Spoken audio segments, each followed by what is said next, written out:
The night settles over the narrow lanes of the medieval town like a velvet cloak. The flicker of torchlight dances on damp stone walls, barely illuminating the silhouettes of those who dare move at this hour. The rumble of carts and the jingling of distant bells echo through this labyrinth of shadows, setting the stage for our protagonist, the hired killer. Silent as death itself, he moves in the darkness, his promise of gold overshadowed by a far more sinister routine of fear, filth, and blood. In a world where sanitation is a myth and danger lurks around every corner, our assassin must navigate alleys slick with rain and waste. The air is thick with the stench of rotting refuse, and every echo could be the herald of capture. He presses himself against cold stone, heart thundering, listening for the faintest stir. A stray dog howls in the distance, and the momentary stillness that follows feels like the calm before a storm. His cloak, patched and worn, carries the scent of sweat and smoke from countless fires. Beneath it, he conceals tools of his grim trade, a set of slender throwing knives, a small whetstone, and a length of cord. Each item has a story, a life taken, a debt paid, a secret kept. This inventory of survival is his only certainty in a realm of betrayal and shifting loyalties. Tonight, his target is a minor noble, a wealthy merchant who has crossed the wrong patron. The contract was delivered at dusk, sealed with a simple wax emblem. No words were spoken, none were needed. In this profession, silence speaks volumes, and discretion is the price of passage out of the shadows. The assassin inhales slowly, tasting cold moisture on his tongue. With a flick of his wrist, he checks the balance of his dagger. Every movement is deliberate, rehearsed in countless lonely hours. He is a phantom, a whisper, a shadow among shadows. Yet even the shadow fears the coming dawn, when failure means death and success merely invites more darkness. Night calls. Beneath the fortress's towering battlements, a dank corridor stretches into utter darkness. Water drips from the vaulted ceiling with a persistent hollow plink, each drop a metronome counting down to unseen dangers. The cold stone floor is slick with moisture, and the air tastes of decay, heavy with the tang of mildew and last week's rot. Here, the assassin kneels on one knee, methodically uncorking a small vial of oil. He tips it carefully, letting a thin ribbon of viscous liquid coat the length of his dagger's blade. The metal gleams even in the faintest moonlight, promising swift, silent execution. A thin shaft of silver light cuts through a narrow slit high on the wall, illuminating motes of dust that drift like lost souls in the stale air. In this oppressive stillness, every slight movement sends ripples through the void, an echo of sound morphing into a threat. He breathes slowly, matching the muted hiss of his whetstone as it hisses against steel, each stroke sharpening edge and resolve alike. His fingers move deftly, winding a length of braided cord around the dagger's hilt, knotting it with practiced precision. This simple binding grants him a secure grip in clammy palms and doubles as a garrote when speech is a liability. From beneath his tattered cloak, he draws a slender throwing knife, weighing it between thumb and forefinger. The chill of the metal seeps into his flesh, jolting him into acute awareness, a reminder of past contracts sealed in blood and shadow. Castellan guards patrol erratically ahead, their torches bobbing through arches and corners, while concealed traps, spring-loaded blades hidden behind false panels, lurk in the gloom. The target awaits in a distant chamber, perhaps a noble's private audience hall, or a clerk's candlelit study, overflowing with dusty ledgers and coin pouches. To reach it, he must navigate corridors patrolled by alert sentries, avoid squeaking floorboards, and silence any betraying whimper from lips parted in fear. A faint scuff resonates from deeper within the keep, freezing his spine with cold dread. Every nerve fires at once. He becomes hyper-aware of the slick stones beneath his boots, the slight rasp of leather across metal, the muted drip echoing from unseen crevices. His eyes, accustomed to darkness, pick out only the vaguest shapes. A guard's silhouette turning a corner, the glint of armor catching torchlight. He remains as still as a carving in the rock, an idol of patience honed by countless nights like this. Memories of his mentor's low voice stir in his mind. Precision is kindness, and silence is salvation. He tucks his blade into a hidden sheath, concealing it beneath his cloak. Stiffening his shoulders, he rises, each movement measured to avoid the brush of stone against steel. His cloak rustles faintly, blending with the sigh of the dungeon's breath. Then he steps into the slender moonbeam and melts into the labyrinth, becoming less of a man and more of a nightmare prowl, ready to strike where no one hears the fall. Medieval streets were rivers of misery. In the dim glow of lanterns, the cobblestones glistened under layers of animal dung, rotting scraps, and human waste washed down by muddy rain. Each footstep risked a slip into a hidden puddle, teeming with disease. Our assassin learned early that scent could betray as quickly as a misplaced foot. He inhaled deeply, tasting the acrid stench of decay and unwashed bodies, the sharp tang of butchered meat, and the acrid sourness that rose from overflowing privies. Even his cloak, soaked in grime from countless nights, bore the odor like a shroud. Through this mire, he moved with purpose, boots laced tight to silence any squelch. A stray dog nosed through heaps of refuse, its ribs visible like the tines of a comb, and let out a low growl before disappearing into a shadowed alley. Above, half-timbered houses leaned precariously, their overhanging eaves dripping rainwater in erratic patterns. Some windows offered meek candlelight, others were dark pits, concealing dangers he could neither see nor hear. By day, the town bustled with hawkers and peddlers, whose cries mingled with the clang of blacksmiths' hammers. But for the assassin, daylight was a fleeting enemy. Every market stall and thronging crowd meant more eyes searching for an outsider. He preferred the hour before sunrise, traders' fires smoldering, fishmongers stacking crates, early prayers recited in shuttered chapels. He would pause at the edge of the marketplace to observe his target's routines, note the guard rotations, map escape routes past closed guild halls, and count the number of caretakers tending dray horses. He carried with him tiny flasks of tinctures, a pinch of belladonna for gathering information with quiet persuasion, a vial of oil to loosen a lock's mechanism in seconds, and powdered alum to dull painful cuts when stealth demanded bare hands. Each tool hinted at nights spent cobbling devices by candlelight, fingers calloused and stained, eyes bloodshot from strain. Survival depended on adaptability. If thrown knives failed, he might use a garrote. If infiltration proved impossible, he'd bribe a servant into unwitting complicity. Yet, despite all preparations, uncertainty shadowed every mission. A sudden plague outbreak could close city gates. A change of patron could cancel a contract at a whim. For the assassin, only the present moment held value. The flick of a wrist, the silent slip through a door, the quick pulse of triumph or dread. In this harsh world, cleanliness was a luxury, trust was a weapon, and every breath carried the risk of discovery or the promise of another kill. Morning mist clings to the thatched roofs beyond the city walls, turning each rooftop into a ghostly outline against the pale sky. Our assassin pauses on a narrow ledge above a shuttered window, heart still racing from the previous night's infiltration. He watches as a pair of laundry maids cross the yard below, their chatter light and oblivious of the dark truths lurking overhead. Their baskets sway, filled with linens pocked by bloodstains and grime, remnants of wounds hastily treated and never properly cleaned. Below them, in the courtyard stones, blood mingles with rainwater in rusty rivulets, carrying grim tidings to the drain. He remembers the face of his last target, a merchant who double-crossed a ruthless lord, eyes wide with betrayal as the blade slid between ribs. Mercy died on that cold floor, and with it, a piece of the assassin's own soul. He moves on silent souls, descending from the eaves in a fluid drop, landing with a muted thud beneath the overhang.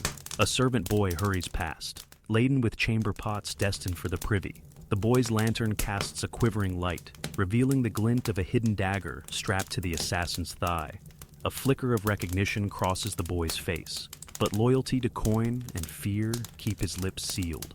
Inside the servants' quarter, the air is thick with the smell of unwashed bodies and wood smoke. The assassin blends into a row of bunks, shadows swallowing his form as he listens to the ragged breathing of exhausted workers. Every creak of floorboard, every sigh and stutter of wood settling seems amplified, an orchestra of potential betrayers. In the dim gloom, he withdraws a thin file, sliding it into the lock of a nearby chest containing linens and rations. 15 seconds later, the lid pops open with a soft click, revealing a set of spare clothes dusted with the scent of lavender. Simple linens that will allow him to walk among the servants unnoticed when dusk descends. He dresses quickly, swapping stained leather for rough-spun tunic and breeches. The linen feels cool against his skin, a fleeting luxury that evaporates with each passing second. He tucks his tools, dagger, throwing knives, garrote, into hidden pockets. With one last glance at the sleeping quarters, he slips out through the back door, leaving behind only whispers and unanswered questions. In the silent courtyard, a single chamber pot teeters on the edge of a ledge before tipping over, its contents splattering onto cobblestones below, an unceremonious farewell to the ghost who just departed. A chill wind whispers through the narrow alley as dusk bleeds into night, carrying with it the distant clang of the city gate. The assassin pauses beneath a crooked sign for a shuttered tavern, its paint peeling like dead skin. He presses an ear to the rough-hewn timber of the door, listening for the low thrum of voices beyond. Inside, warm lantern light flickers over rough tables and sweat-stained faces, bartered secrets and spilled ale heavy in the air. This is where deals are made and truths are bought. Here, he will learn what he must. He steps across the threshold, the hiss of rain outside cutting off behind him. The tavern's patrons glance briefly at his travel-worn cloak, then return to their murmurs. The wounded warrior polishing a silver goblet, the merchant pouring coin-counting beads through stained fingers, the shadowy figure propping itself against a back wall. He moves to a corner table, drawing his hood low to shield his features. From within the folds of his cloak, he produces a small leather pouch and tips a few coins onto the tabletop. The tavern's barkeep, a hulking man with a scar tracing his jaw, nods once, eyes flicking to a gaunt stranger drinking mead alone. Moments pass. A curt nod brings the stranger to the assassin's side. He sits, and across the amber glow of a single candle, introduces himself in hushed tones. His voice is gravel and bone, each word measured. The stranger speaks of his employer, a count with too many enemies and no loyalty to spare. The contract is simple. Eliminate the count's rival before the next full moon. No mistakes, no questions. In return, the assassin will receive enough coin to retire for a year, longer if he survives the plague months still to come. He studies the candlelight dancing on the hunter's hollow cheeks, feeling the familiar weight settle in his gut. Fear, sharpened by countless nights like this, coils in his belly. The stranger slides a crudely drawn map across the table, its edges frayed and stained with wine. He traces a winding path through wooded hills, marking guard patrols and hidden crossing points. Each folded crease is a promise of deliverance or doom. The assassin rolls the map, tucks it into his cloak, and stands. The barkeep's lantern casts his silhouette tall against the rough plaster wall. In his palm, the chill of the unspent coins becomes a heartbeat. Cold, relentless, unyielding. As he steps back into the rain-slick street, every drop that clings to his cloak feels like another warning that no amount of gold can wash away the sins he carries. By the time the moon hovers high above the treetops, our assassin has reached the outskirts of the Count's estate, where lantern-lit hedgerows outline gravel paths winding around trimmed gardens. He pauses at the edge of a lily pond, its surface still, except for the occasional ripple from a diving frog. The scent of night-blooming flowers hangs heavy on the air, masking the distant drone of armored sentries. Yet beneath this fragile beauty lies the cold steel of gates patrolled by watchful eyes. Slipping through a gap in the hedge, he follows a narrow service path leading to a side entrance. Ivy crawls over ancient stonework, its leaves whispering secrets in the breeze. He crouches low, drawing the dagger from its sheath, the blade's edge humming softly as it catches stray moonlight. A single misstep could set off a sentinel hound, its barks echoing through the park. To prevent that, he loosens a strip of cloth from his tunic and ties it around the hound's feeding bowl, softening its metallic scent and ensuring it lingers too long to notice his passage. Beyond the gate, the manor's walls rise in dark majesty. High windows reveal flickers of torchlight and the silhouette of guards pacing along battlements. The assassin circles to the eastern wing, where a pair of stone gargoyles stand as silent sentinels. He places his hand against the cold, rough surface, feeling the pulse of centuries beneath his palm. With careful leverage, he pries aside a loose gargoyle figure, revealing a narrow ledge etched with soot from long-dead torches. He slips inside, the world outside reduced to muffled clamor and distant lantern glow. Inside, the corridor is lined with tapestries depicting scenes of victory, pennant-waving knights, triumphant falcons, and fields strewn with banners. The assassin moves like a phantom through the tapestry shadows, eyes scanning for traps. A creaking floorboard, a concealed crossbow bolt ready to fire from a hidden slot. His heart beats in measured rhythm to match the dripping of nearby stalactites that decorate this secret passage. Each drop a haunting reminder that even the strongest walls hold vulnerabilities. With each step, the path narrows, the air grows cooler, and the reality of the coming act presses against his ribs like a heavy hand. Soon his target's door will be just ahead, thin wood trembling in the night, oblivious to the storm that approaches. The heavy oak door stands before him, its surface worn smooth by years of opening and closing. Faint candlelight seeps through the crack at its base, dancing like will-o'-the-wisps across the floorboards. He presses an ear to the wood, hearing the soft murmur of voices beyond, perhaps the Count's own voice, clipped and authoritative, or a servant's hushed footsteps moving in nervous circles.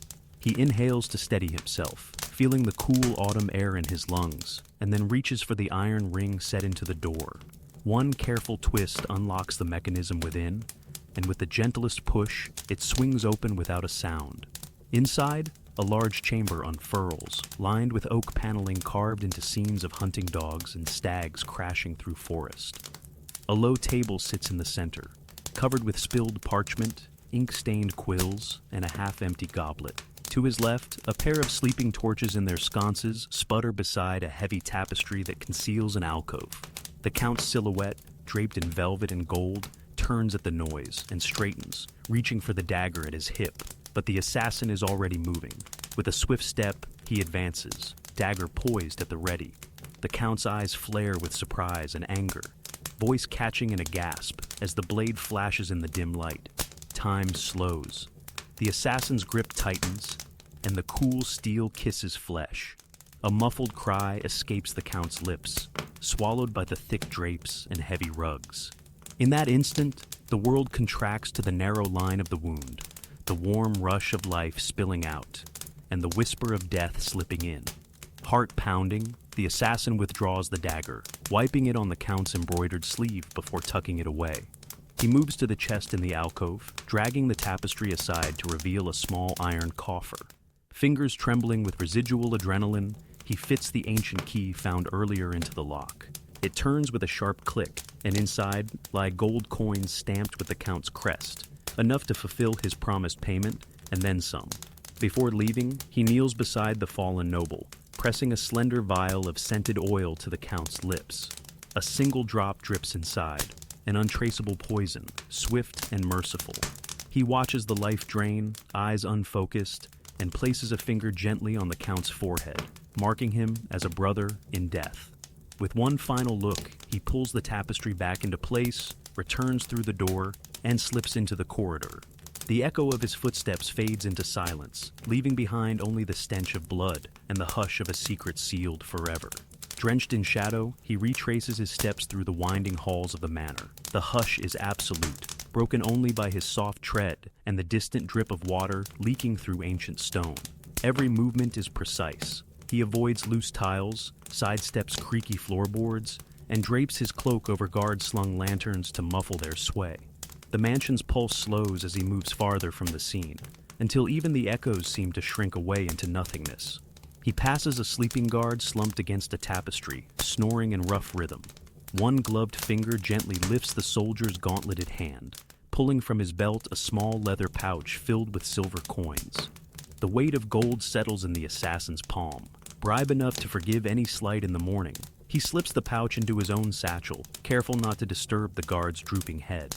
In this world, loyalty wears a price tag, and promises are bought in copper and blood. Outside, dawn's first pale light seeps through the arrow slits, but the courtyard remains hushed. Ivy and moss cling to the walls, and the scent of damp earth rises from cracks in the cobblestones. He crouches beside a broken effigy of a long-forgotten lord, wiping dirt from its chipped face. In its hollow eyes, he sees reflections of every life he's taken, every secret he's traded. A flicker of regret passes, but he smothers it. Weakness has no place here. Reaching the outer wall, he finds the gap he first slipped through. Guard dogs stir, noses twitching, but a handful of stale bread tossed earlier has distracted them. He drops to his stomach, sliding through the narrow opening into the overgrown hedgerow beyond. Branches scratch at his cloak, and thorny vines tug at his sleeves, but he presses onward, drawing a deep breath of cool morning air. Ahead lies the forest path, dappled by shifting rays of light. Each footfall carries him away from the manor, and deeper into the life that waits in the dark. Emerging from the tangled hedgerow, the assassin steps onto a narrow forest track, blanketed with fallen leaves. Dawn's first light filters through the high canopy, casting mottled patterns on mossy stones.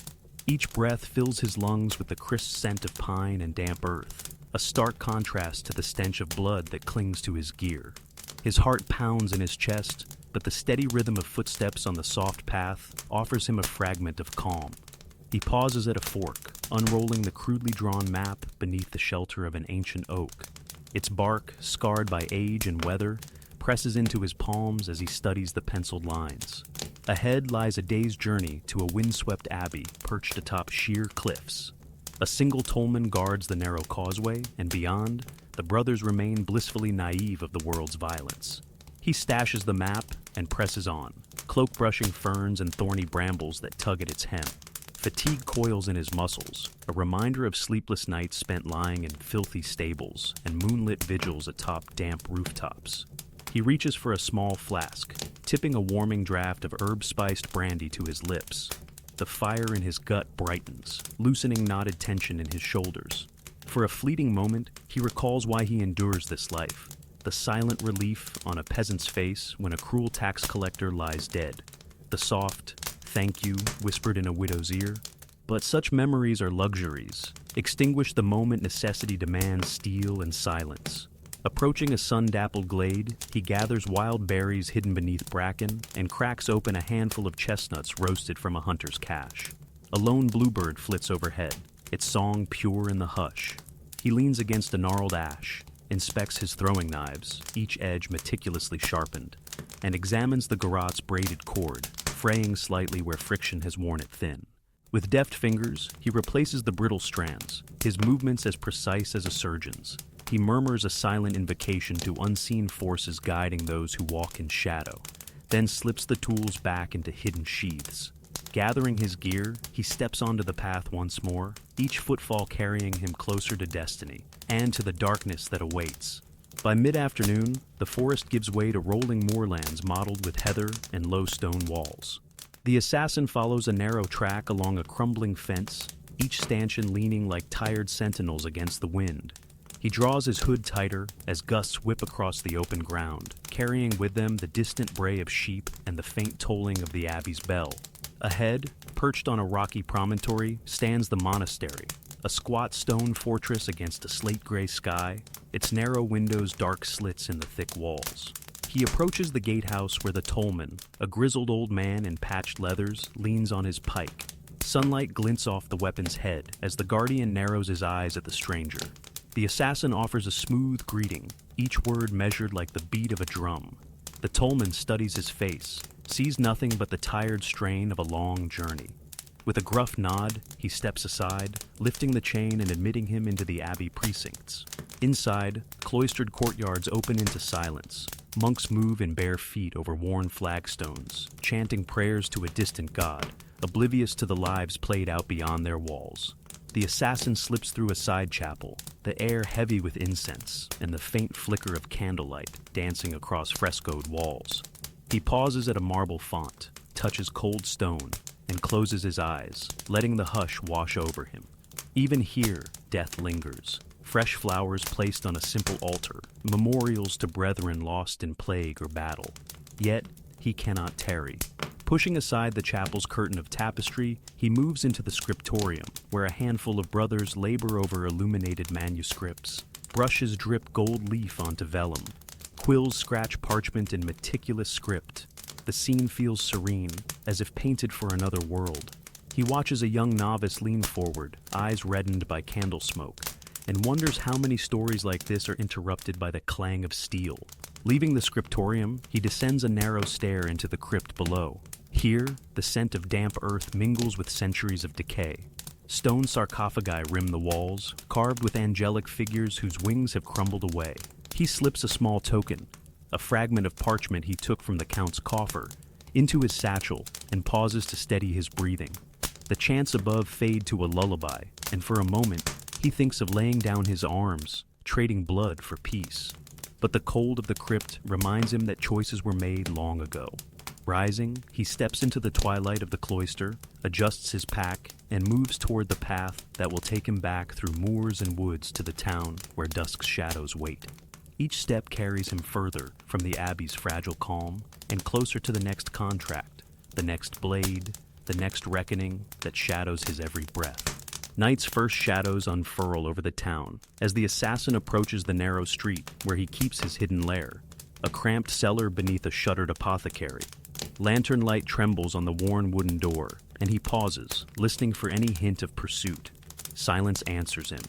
He slides inside, the wooden latch clicking softly behind him, and stands in near total dark. The damp stone walls are lined with clay jugs, dried herbs, and a battered wooden table strewn with tools of his trade. He lights a single tallow candle, its feeble glow revealing the room's modest comforts. A rough blanket on a pallet of straw, a wooden stool, and a low shelf holding a battered pewter basin. He crosses to the basin and fills it from a clay jug of cold water he keeps for just this purpose. Dipping his hands, he lets the chill wash away the warmth of blood, but not its stain on his mind. Gently, he runs a blade through a leather strop, smoothing any burrs before plunging it into the water. Steam hisses as the steel meets the cold liquid, and he runs his forefinger lightly along the edge, careful not to cut himself, confirming the blade's razor finish. Next, he unwraps the garrote's cord, inspecting it for frays. A single, nearly invisible strand has snapped. He replaces it with a stronger filament he spun from horsehair and beeswax earlier. Each coil of rope takes a moment of quiet concentration. No room for error. When it's finished, he lays it beside the polished throwing knives, their edges catching candlelight in the perfect symmetry. Behind him, dried sage and lavender hang from hooks, and he tears a small bundle to burn, filling the cellar with cleansing smoke. The scent mingles with the sharp tang of oil and cold steel, a ritualary purification after the raw violence of the night's work. As the smoke spirals upward, he closes his eyes, breathing deeply, allowing the cloak of calm to settle in his chest. Finally, he retrieves the satchel holding gold coins and parchment fragments, payment and proof of contract. By the dim candle, he counts each coin methodically, listening as they click together, a hollow echo that reminds him of all the deals he's brokered in darkness. He stacks them, smoothing their worn faces with gloved fingertips. Then, folding the parchment into a neat square, he places it beside the coins, a ledger of sins. With ritual complete, he snuffs the candle, plunging the room into its familiar gloom. Gathering his cloak and hood, he slips the door open and steps back into the night, the cellar door closing behind him with the soft certainty of a secret kept. Soon, dawn will come again, chasing shadows into hiding. But for now, the killer melts into the dark, his work done until the next whisper of coin in the night. A restless wind rattles the shutters of a boarded house as the assassin steals back into the sleeping district, footsteps muted by the damp cobbles. Even at this hour, the town whispers with rumors. Plague in the South Ward, an officer's daughter gone missing, a nobleman's widow screaming secrets into the night. He crosses an empty square where the fountain's water has stagnated, its basin thick with green scum. Only rats dare come to drink here now, and the distant scurry of claws on stone makes him press his back against a nearby wall, hand hovering over the hilt of his dagger for a heartbeat too long. Every alley seems darker tonight, every shuttered window a watchful eye. He knows the paranoia of his profession. Betrayal lurks in every shadow, and loyalty is the price of a single coin. His mind flickers to old colleagues, mercenaries turned city guards, thieves who traded sharp blades for silver tongues. How many of them now count heads on stakes at the gate?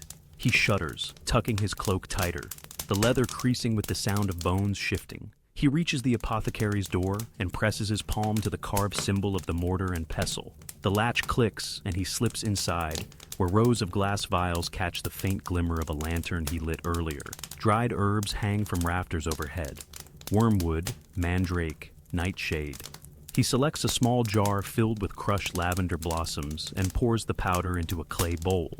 With a twig from the workbench, he stirs in warm water until the mixture forms a thin paste. This he applies to a shallow gash along his forearm, a souvenir of the Count's jeweled dagger, and binds it with linen torn from an old tunic. The antiseptic sting is fierce, but necessary. Infection would mean agony and unwanted attention. As he works, the tavern clock down the street tolls 3 times. Its sonorous chime seems to vibrate through the floorboards, reminding him of the countless nights he's heard similar bells marking the hours he can never recover. A sigh escapes him, and for a fragment of time, he allows himself to remember a different life. Laughter by a hearth, the summer smell of hay in the barn, a woman's hand resting gently on his own. The memory fades like mist, and he steels his heart against it. Emotions are dangerous luxuries for a man whose livelihood depends on cutting them free. He discards the used cloth into a corner basin, washes his hands and dries them on his cloak's hem. The lavender scent lingers on his fingers, a fleeting comfort against the rancid odor of the city. He extinguishes the lantern, and the apothecary plunges into darkness, punctuated only by the pale moonlight through a single grimy window. In the hush, he listens to the town's distant breath, barn owls calling, a lone hound baying, wind sighing through broken shutters, and knows that sleep will not find him tonight. Instead, he gathers his satchel, steps into the street, and vanishes into the mist, a ghost tangled in his own regrets, ready to hunt again with morning's first light. Pre-dawn mist clings to the narrow bridge, spanning the sluggish river that divides 2 rival fiefdoms. Our assassin steps onto the damp planks with careful resolve. Each footfall echoes softly, swallowed by the river's steady murmur below. He pauses at the midpoint, peering into the dark current swirling with driftwood and discarded refuse. The cold moisture seeps through his cloak, sharpening his senses for what lies ahead. At the far end, torchlight flickers behind a stout gatehouse. 2 guards in patched armor patrol with lanterns, their footsteps clinking against stone. He studies their routine. A pause at the corner, a glance across the field, then back. Timing is everything. He uncurls a coil of thin rope from beneath his cloak and loops it around a protruding bolt on the bridge's framework, testing its strength. A rope bridge across water means silence. When the guards turn their backs, he slips off the railing and drops into the shallow eddy. Water sluices past his knees as he wades silently, cloak trailing like a dark fin. Emerging on the opposite bank, he ducks into waist-high reeds, wringing the dripping fabric silently. He breathes deeply, savoring the damp earth scent, listening for a call that never comes. Ahead, a narrow path leads to a thatched croft where his contact waits, an old messenger with eyes that have seen too many betrayals. A lantern hangs from the eave, its feeble glow illuminating the messenger's lined face. She turns with a cautious nod. Without words, she unfolds a scrap of parchment sealed with black wax. He kneels, inspecting the coded symbol, a dagger crossed with a rose. This new contract promises both wealth and peril. He tucks the parchment into an inner pocket and stands, pulling his hood low. The night presses in, heavy with stillness. The river's murmur fades, replaced by the whisper of wind through reeds. He steps back into darkness, cloak melding with shadows as he carries the burden of secrets away home. A pale gray dawn struggles through the thick canopy of ancient oaks as our assassin emerges from the forest's edge, the soft earth giving way beneath his worn boots. He pauses at a crossroads where narrow tracks diverge into landscapes both familiar and foreboding. To his left, the winding path leads back toward the city's looming silhouette, a maze of towers, alleys, and hidden dangers. To his right, the road stretches toward open farmland, where only the distant cry of crows and the rustle of wind-touzled grass accompanies his every step. He chooses the farmland route, stepping into a quilt of golden fields rippling under a breeze scented with wildflowers and damp soil. The heat of the rising sun warms his back, but a chill grips his heart. His destination lies in a small village rumored to shelter a conspirator whose secrets must be extracted before they poison another noble's court. As he moves, he keeps to the shadows cast by hedgerows and ancient willows, alert to every sound: the low rumble of an ox cart, the muted bleat of a goat, the soft creak of a water wheel turning in a distant mill pond.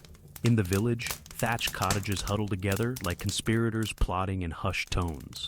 Smoke rises from crooked chimneys, weaving among the branches overhead. The assassin steps through a narrow gap between 2 cottages, blending into the rhythm of daily chores: a child chasing a chicken, A woman pounding grain with rhythmic determination, a dog barking at squirrels. He approaches the well at the village center, lowering his hood to reveal a face lined with fatigue, but composed enough to command attention when necessary. His vantage point offers a clear view of the largest dwelling at the square's edge, its shutters firmly nailed shut, its gate padlocked. Rumor says the conspirator disguises himself as a mere scribe during the day, hiding behind parchments stained with ink and secrets. The assassin inhales, tasting dust and lavender oil on the breeze, and reaches inside his cloak for a small vial of black powder, used to blind inquisitive guards or ignite a subtle distraction. He steadies himself against the well's cool stone as he prepares for the task that lies ahead. The assassin crouches behind a stacked wagon filled with turnips, each root dusted with fair-weather earth, and floods his lungs with the mingled scents of fresh produce and damp straw. He watches as two burly farmhands trudge past, their leather boots leaving muddy prints on the cobblestones. Their voices, low and unguarded, carry snippets of conversation, talk of rising rents, talk of a new tax collector reputed crueler than the last.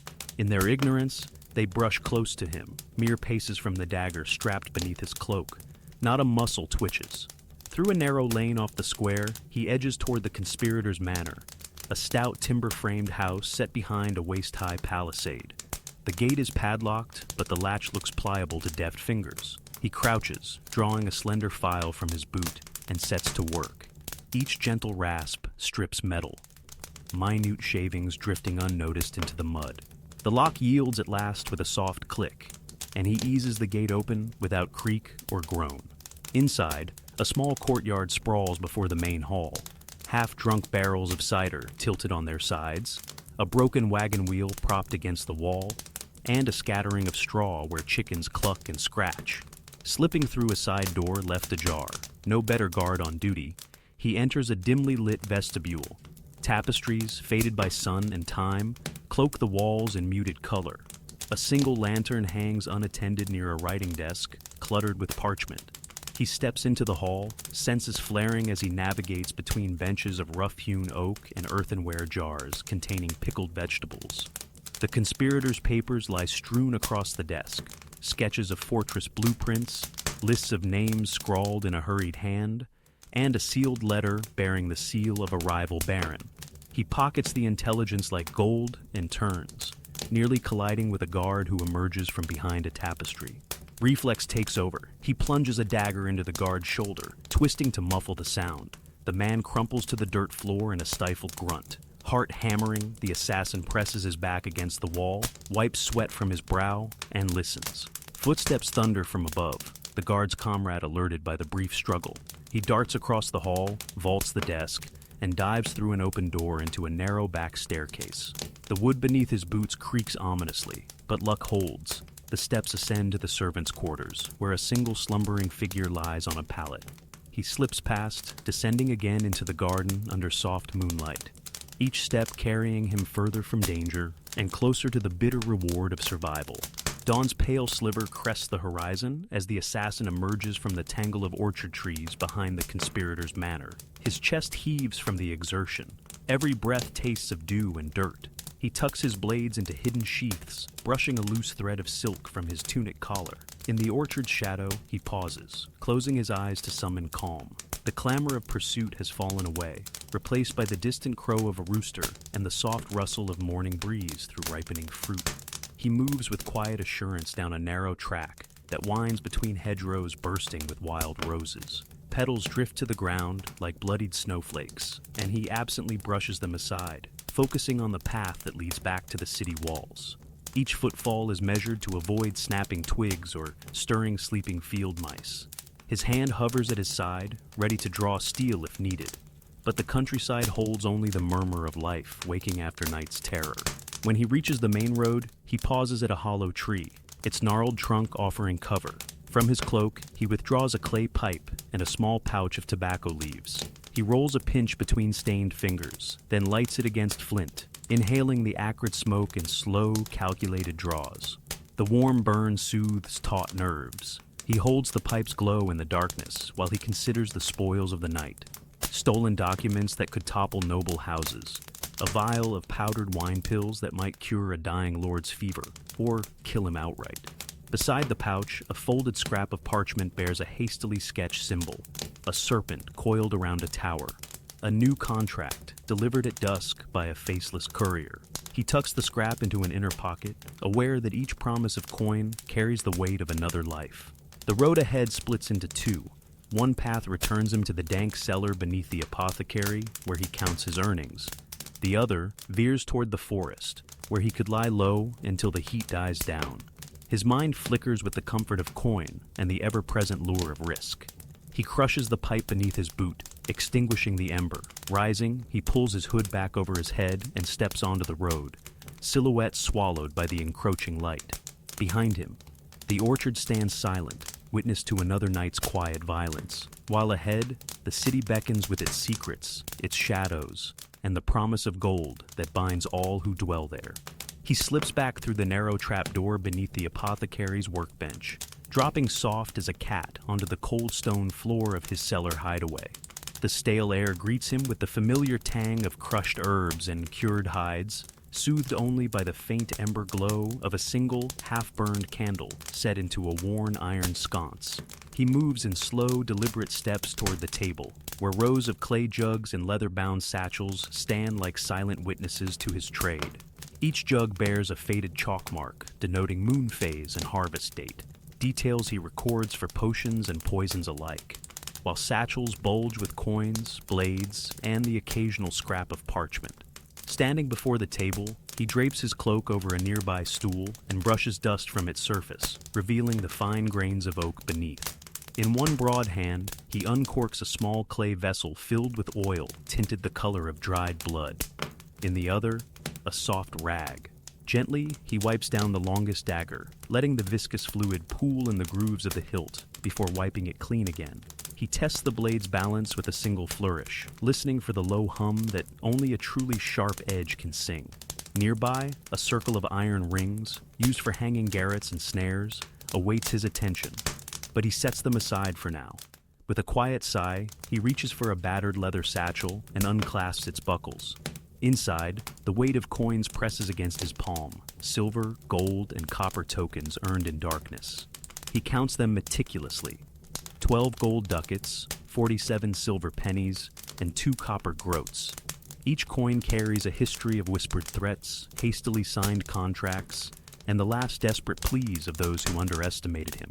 The tally complete, he smooths the coins into neat piles, verifying that none have gone missing.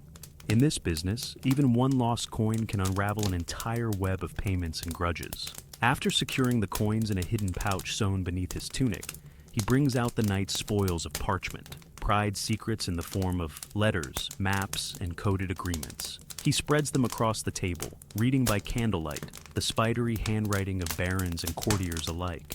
One missive speaks of a plot to undermine the king's steward, another outlines a clandestine rendezvous beneath the city walls. He folds each paper precisely, sliding them into separate compartments of his cloak, a map here, a warrant there, each parcel a potential lifeline or a trail to his doom. Finally, he steps back, extinguishes the candle with a swift pinch, and lets the cellar dissolve into darkness. The tools of his craft rest at peace until the next contract summons him. He listens to the silence, broken only by the distant drip of water and his own steady breath.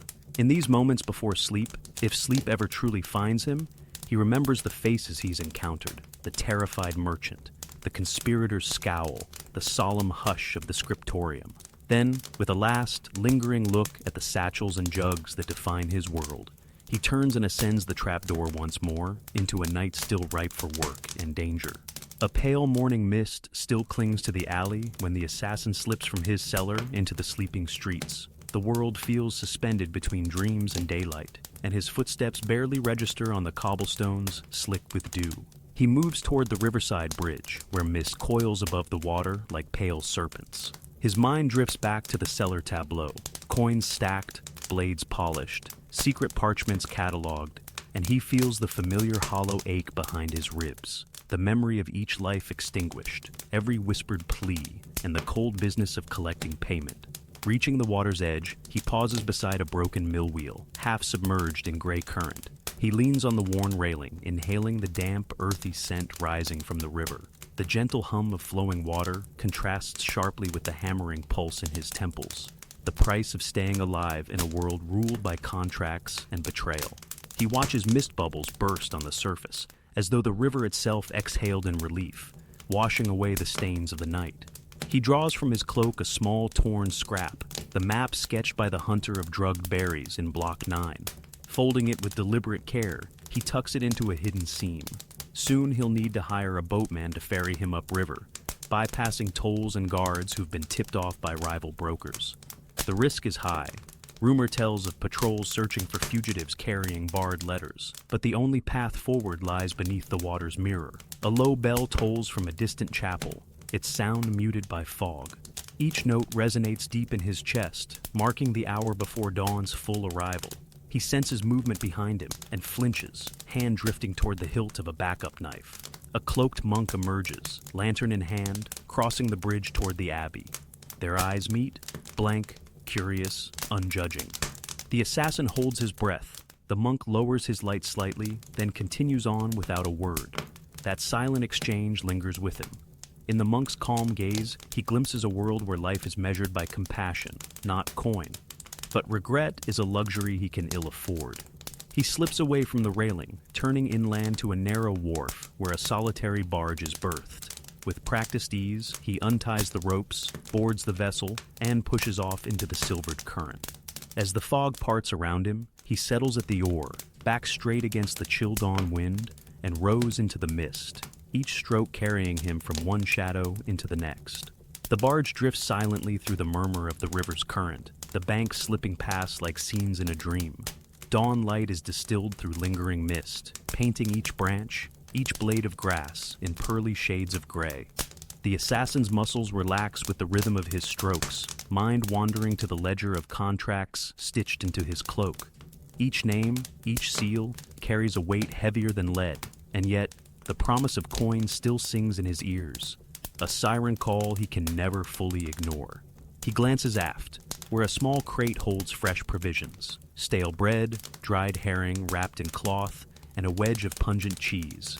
He tears off a thick slice, presses it between his teeth, and chews methodically, savoring the sharp tang. The simple meal eases the ache in his gut, an echo of nights spent on empty stomachs under open skies. As he eats, he listens to the water parting, the muted slap of wake against hull, and allows himself a single thought of something ordinary, the feel of linen sheets and a quiet hearth.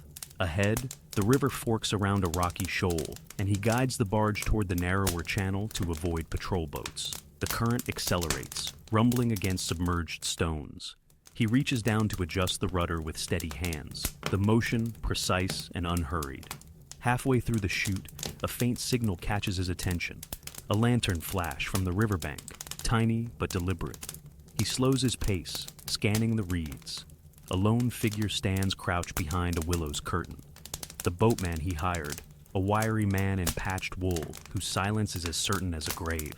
Pulling the barge to a discreet stretch of shore, the assassin ties off the rope and steps onto wet stones, cloak tracing the ground like a shadow. The boatman inclines his head once and offers a narrow box carved of dark wood. No words pass between them. A single nod seals the transaction. Inside lies a fresh contract, this time stamped with the seal of a merchant prince whose debtors lie rotting in distant dungeons. The message is clear: kill swiftly, vanquish obstacles, and deliver proof of your work at the stroke of the next moon. He palms the box, hefting its weight, and feels the familiar tightening in his chest. Each contract promises ruin for another soul and coin for his own. With a final glance at the mist-cloaked river, the assassin slips back into the boatman's care and pushes off once more, disappearing into the gray haze, where one life ends and another begins in the silence between strokes. The morning sun breaches the fog as the assassin disembarks at a crumbling quay, its sandstone steps moss-lined and slick. He glances back at the barge, now fading into a veil of mist, before stepping onto cracked stone. Each footfall resonates with a hollow echo, a reminder of how sound can betray a shadow. He gathers his cloak tighter, and the carved box, now securely stowed, rests against his forearm, its weight both promise and burden. Around him, the riverside district hums to life. Fishermen hauling nets glistening with silver, barrow girls pushing carts of fresh vegetables, and the distant hammer strike of a cooper crafting barrels. The air is rich with the aroma of salted fish and seaweed, mingling oddly with the damp, sweet scent of newly cut hay from the fields beyond. He moves through the bustling quay, hood drawn low, relying on the merchant's hooded cowl to blend with laborers and traders. Navigating the maze of narrow streets, he approaches the merchant's warehouse, a squat stone building fronted by heavy oak doors bound in iron. A pair of dock guards eye his approach with mild curiosity, their breath pluming in the crisp air. The assassin offers a subtle nod, one hand resting casually near the dagger at his hip. The guards, a younger man with freckles and an older sergeant with a scar across his cheek, exchange glances, then step aside wordlessly. No questions asked. His reputation, though murky, carries weight.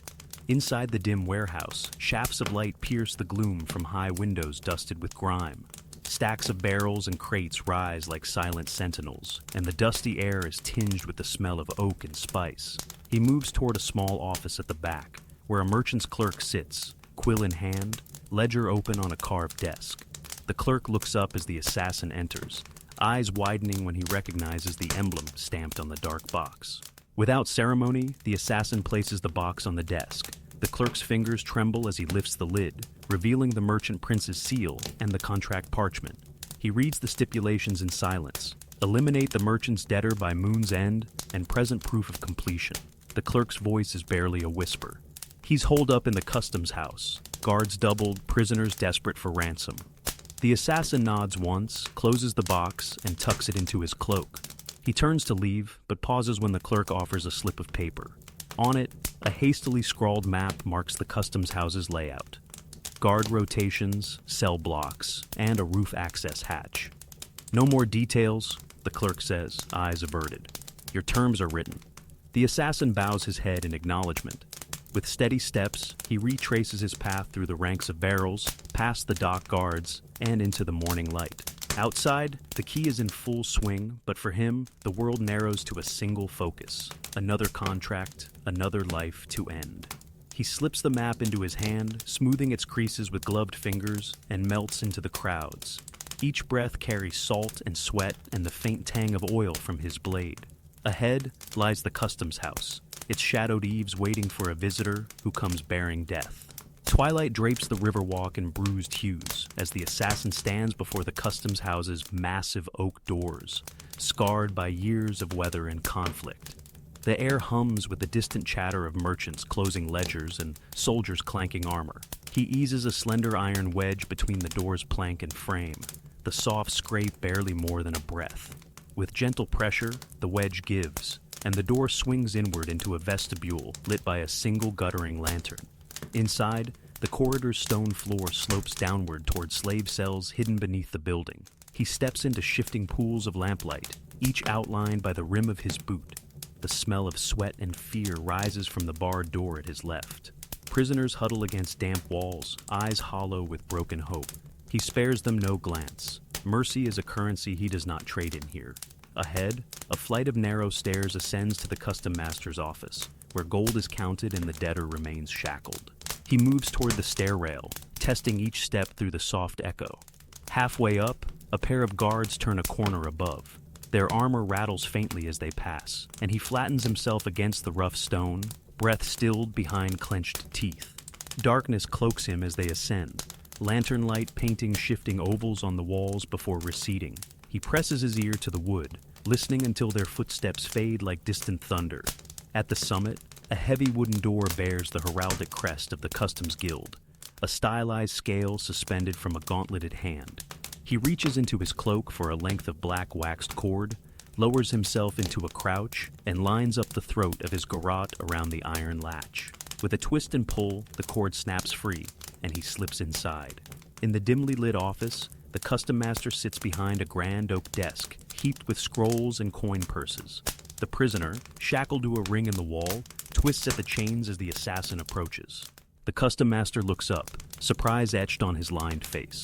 Before he can shout, the assassin's dagger is at his throat, the cold steel humming with promise. A quiet click, and the lock on the debtor's shackle yields. The man staggers free, blood from the collarbone wound staining his tunic. The custom master's final gasp is swallowed by the cavernous room. Without pause, the assassin retrieves a small pouch of salt from his belt, dispersing crystals over the spilled blood, an arcane seal to erase scent and stain. He inclines his head to the freed debtor, whispering one instruction: "Go, vanish into the night. Speak of this to no soul." The prisoner nods, relief and terror warring in his eyes as he slips past a broken shutter into the shadows. The assassin remains only long enough to allow the candles to gutter, then melts into the darkness himself, leaving the customs house as silent and unmarked as a dream. Rain begins to fall as the assassin slips back into the labyrinth of rooftops above the town. Slate tiles glisten under each drop, and the wind carries the distant toll of a midnight bell. He moves with nimble grace, boots absorbing the impact of each step, cloak billowing like a dark sail caught in a restless sea. Below, lanterns flicker in windows, warm beacons in the deluge, while the streets remain empty, as though the city itself holds its breath. He pauses atop a half-collapsed chimney, crouching against its crumbling brick. The storm's patter masks the faint creak of wood beneath his weight. From beneath his cloak, he withdraws a length of thin wire, intent on securing a rope ladder to descend to ground level without retracing his path through the customs house. Fingers working quickly despite the cold, he loops the wire around a sturdy rafter protruding from the roof, then unwinds a coil of hempen cord loaded with grappling hook. He flicks the hook into the darkness, hearing it catch with a soft thud against hidden timbers. With a fluid motion, he ties the cord to his belt, testing the knot before sliding down the side of the building. The rain hisses where fabric meets stone, and his boots find purchase on mossy ledges slick with water. As he reaches the final drop, the rope's end swings clear of the gutter, and he lands without sound on the soft earth below. He retrieves the rope, coiling it neatly, and pockets the wire. The storm feels alive around him, the pulse of raindrops, the sigh of wind through skeletal branches. Yet his focus is razor sharp. Ahead, the quay's warehouses stand dark and silent, their doors barred against the elements. He follows the slick cobbles toward the riverbank, careful to skirt beneath overhangs to avoid detection from any late patrols. The contract's wooden box remains secure beneath his cloak, its carved edges damp but unwarped. Each step echoes with the knowledge that time stretches thin before moonrise, when he must present proof of his work or face the wrath of the merchant prince. At the water's edge, he pauses to wipe rain from his brow, his hair plastered against his skull. The river's surface swirls with currents, turning the merchant barge's mooring lines into taut coils. He reaches into a pocket for a small wax seal, an impression he must press onto the contract once the deed is done. The moment hangs between heartbeats, the storm, the river's roar, and the unspoken promise that soon another soul will join the tally of those claimed by his blade. A low cloud bank swallows the moon as the assassin crouches at the edge of the shipyard, tucking the contract's wax-sealed box into a hidden pocket. Massive timbers loom like skeletal ribs overhead, and the scent of pitch and tar hangs thick, mingling with the brine of the sea. Lanterns sway in empty boats moored along the quay, their flickering beams cutting shallow crescents of orange against the black water. Each step he takes across damp planks sounds muted, wood soaked through with salt spray, revealing only the faintest creak under leather soles. He pauses by a half-finished hull, where the keel rises from a bed of sawdust, like the spine of some great beast. Beneath the ship's belly, the yard's carpenter has left piles of hand-forged nails and boards stacked for repairs. The assassin slips among them, using the dark underside as cover. From his cloak, he draws a rolled cloth and lays it across a transverse beam, then presses it firmly so that when a guard ambles by, sword at hip, lantern lowered to shield his eyes, he will heed the sound of steel scraping softly against wood rather than his own approach. Above, distant voices carry faintly.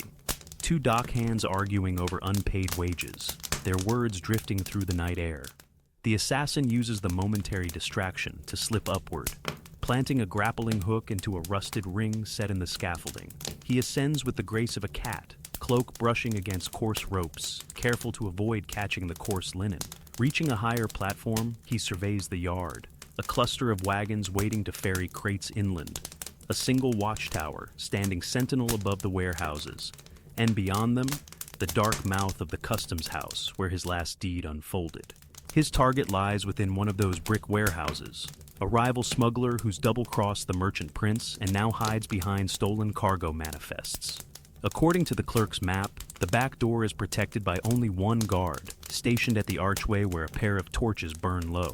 The assassin moves silently across beams and scaffolds, each handhold tested before weight shifts. When he reaches the tower's shadow, he drops lightly to a wooden catwalk and pads toward the outer wall. He checks the moon's position, still behind clouds, granting him another precious moment of invisibility. At the warehouse's rear, he finds the guard lounging against the doorframe, sword sheathed and breath slow. The assassin grips his dagger, advances, and in one fluid motion, step forward, blade drawn, throat silenced, ends the watchman's vigil. He catches the torch in his free hand, tilts it to avoid drips of hot wax, and presses onward, slipping through the heavy doors before it can attract notice. Inside, the cavernous space yawns into darkness, broken only by slanted beams of lantern light illuminating rows of crates bound for foreign ports. Somewhere among them waits the smuggler, unwitting, unaware, and soon to meet the cold judgment of steel. The warehouse's cavernous interior looms like a hollow giant, beams of lantern light slicing through dusty air and casting long, jittering shadows across stacked crates. Each wooden box is branded with foreign emblems: a crescent moon for silk imports, a lion's paw for spice caravans, a fish for salted cod. The assassin moves with measured steps, boots silent on the sawdust-strewn floor, eyes combing each marking for the symbol of his quarry. His cloak flutters almost imperceptibly, carrying the faint creak of leather and the distant metallic song of blades shifting at his side. Between the rows, the scent of oiled timber and mold dances in his nostrils, mingling with musty burlap and the sharp tang of hidden gunpowder barrels. He pauses beside a stack bearing the merchant prince's crest, examining a slender seam where two boards meet. With a practiced flick of his knife tip, he pries open a gap wide enough to peer inside. Sacks of peppercorns tumble against empty space, but no sign of the fugitive. He taps the wood, listening for hollow echoes, then slips away before the sound fades. Toward the far end, where lanterns burn lower, the air grows colder. The assassin senses movement before he sees it, a faint shuffle of cloth, a breath drawn too sharply. He ducks behind a crate of indigo dye barrels, fingertips grazing the cool iron bands as he draws a throwing knife. Heartbeat slow and steady, he counts to 3, then flings the blade. It embeds with a dull thunk in the upper corner of a nearby crate, its warning shot. A muffled curse answers from within. Creeping forward, dagger in hand, he rounds the corner and confronts his target. A wiry man clutching a rolled parchment, eyes wide with fear. The smuggler's lantern tilts, illuminating sweat-slick skin and trembling fingers. The assassin's voice is calm, distant. Hand over the contract, and you might live. The man hesitates, then bows, relinquishing the parchment and sliding it across the floor. In that silent exchange, time stretches thin. 2 lives balanced on a razor's edge, the faint glow of oil lamps flickering witness to the next. Inevitable choice. The smuggler's breath hitches, chest rising and falling beneath a threadbare jerkin as he cowers against the polished crate. In the low lantern glow, the assassin's silhouette looms like a specter, dagger poised and unwavering. He steps forward, each footfall muffled by sawdust, and sweeps the parchment into his gloved hand. The scroll's seal, a fleur-de-lis entwined with a serpent, is brittle with age, cracking faintly as he breaks it. Unfurling the paper, he reads the fine script in deliberate silence. Names of port officials, schedules of incoming shipments, and coded rendezvous with coastal pirates. This treasure of treachery glints more brilliantly than gold in his mind. He folds the parchment into a tight square, tucks it into an inner pocket, and turns back to the trembling man. "Your life is forfeit the moment you speak of this," he intones, blade inches from the smuggler's throat. The man doesn't speak. Only a shallow nod conveys his understanding. With a swift motion that barely disturbs the air, the assassin presses the dagger's tip into the wood floor beside the man's boot, an unspoken promise of what betrayal costs. Satisfied, he draws back, pulling the smuggler upright by the shoulder. Guiding him across the dim warehouse, he halts at a stacked pile of spice chests. "Kneel," he commands softly. The smuggler does so, head bowed. as the assassin withdraws a length of braided cord, his garrote. There is no struggle, only the rustle of coarse cloth as the assassin encircles the man's throat from behind. The moment stretches, 2 heartbeats, 3, before the cord tightens, the wood crates rattling with the force of finality. A stifled gasp, a body goes limp, and the lantern casts a small, mournful glow on a life extinguished. The assassin releases the cord, letting the corpse slump gently onto the chests like a rag doll, the spice-scented barrels absorbing the faint warmth of death. He steps back, wiping the cord on his cloak, and retrieves his knife from its sheath. With a single, precise cut, he severs the rope binding the man's boots together, allowing them to fall free. Then, methodically, he arranges the body halfway behind a stack, leaving the head and shoulders visible, a grisly tableau meant to warn any who might uncover this scene. Extinguishing the lantern with a swift pinch, he surveys his work, the fallen smuggler, the smoldering shadows, and the stolen scroll in his pocket. He pulls the crates aside to conceal the corpse more thoroughly, then presses through a service hatch at the far wall, slipping into a narrow tunnel that leads toward the docks. Behind him, the warehouse stands silent, bearing witness to another secret sealed in blood. Emerging from the narrow tunnel, the assassin's boots find solid ground once more in a forgotten dockside passage, where rope coils and shattered barrels litter the stone floor. The air tastes of brine and tar, and the distant cry of seabirds drifts faintly overhead. He pauses beneath a sagging wooden awning, pressing his back against the rough-hewn post, and allows his eyes to adjust to the gloom. Beyond, the harbor stretches in half-light, masted ships at anchor, their sails furled, and ghostly reflections rippling on the water's surface. He retrieves the stolen parchment from his inner pocket and studies it by the faint glow of phosphorescent algae clinging to the walls. The coded annotations mark a rendezvous point at a secluded quay on the far side of the harbor, a location ideal for clandestine exchanges. The ink has set overnight, drying into the fibers of the vellum like trapped nightshade. He rolls the parchment back into its protective tube and tucks it safely beneath his cloak. Footsteps echo behind him, a single patrol, likely seeking stray crates or contraband. The assassin melts into shadow, pressing himself against the wooden beam as the guard's lantern swings into view. Their muffled voices discuss rumors of a violent death in the warehouse district, but they pass without a second glance, their armor brushing the walls with a dull scrape. When their footsteps fade, the killer exhales slowly, the tension in his shoulders easing by a fraction. He navigates the maze of piers, keeping to the darkest corners where moonlight fails to penetrate. Gangplanks creak beneath his weight, and the scent of fish oil grows stronger as he approaches the fisherman's slip, the first stopping point before the secret quay. A skiff lies moored in the shallows, its bow tethered to a rotting post. The assassin pushes off silently, paddling with bare hands down the silent waterway, each stroke stirring the phosphorescent glow beneath the surface. The skiff's prow cuts through the mirror-smooth harbor, carrying him past watchful sentries and chained hemp ropes, toward the shadowed quay hinted at in the map. The silence is total, save for the gentle lap of water against wood and the hiss of wind through rigging. He grips the oar with one hand, dagger in the other, ready for any ambush that might rise from the darkness. Ahead, a lonely lantern swings under a weathered archway at the far pier. He tucks the oar inside the boat's hull, leans forward, and pulls the craft snug against damp timbers. With a soft clunk, the skiff bobs, and he slips onto the dock, folding the oar neatly. The quay yawns before him. Empty crates cast long, black shadows. Piled nets sag with seaweed.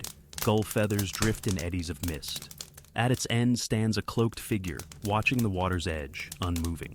In that flicker of recognition, the assassin steps into the lantern's halo.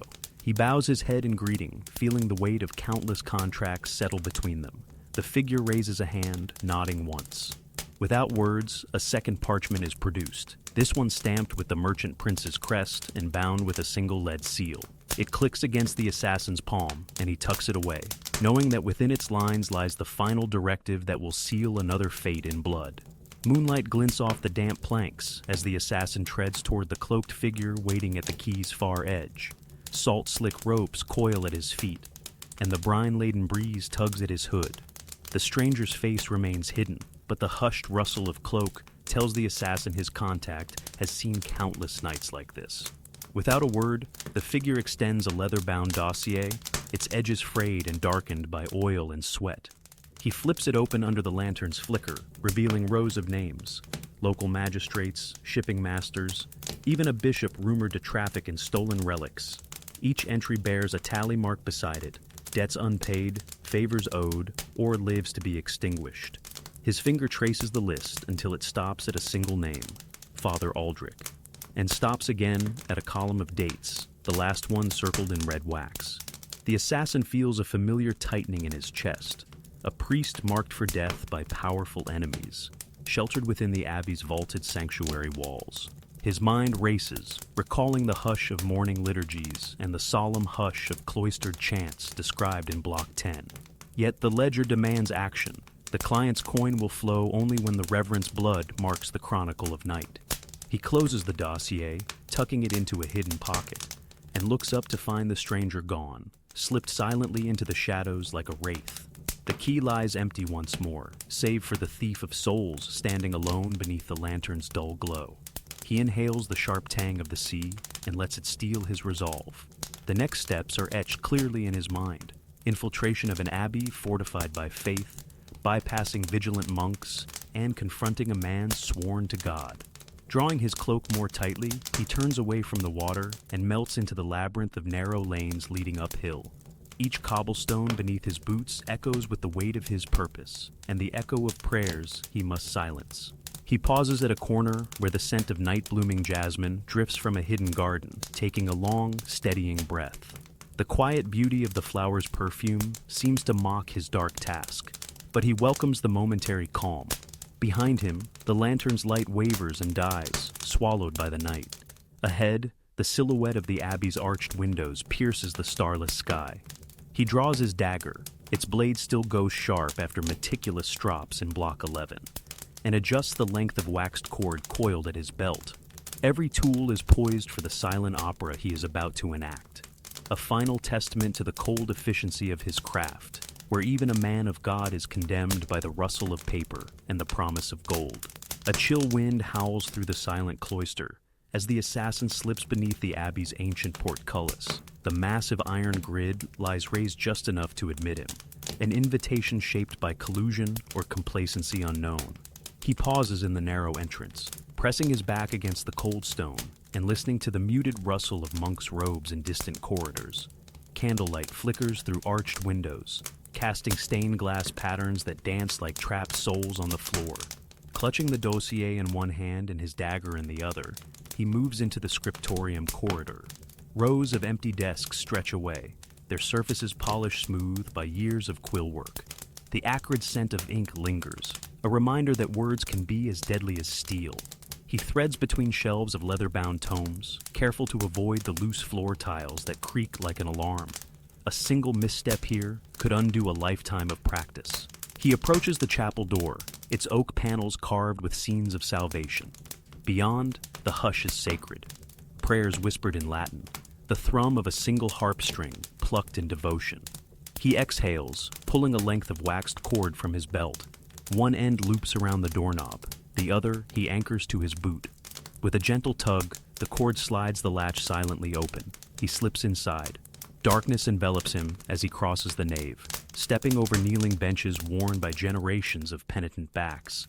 The high vault resounds with distant chanting, voices rising and falling like the sea. At the altar, Father Aldrich kneels, his back to the entrance, robe pooling on the flagstones. The assassin stands for a moment, watching the old priest's head bowed in prayer, the soft glow of votive candles illuminating silver hair like a halo.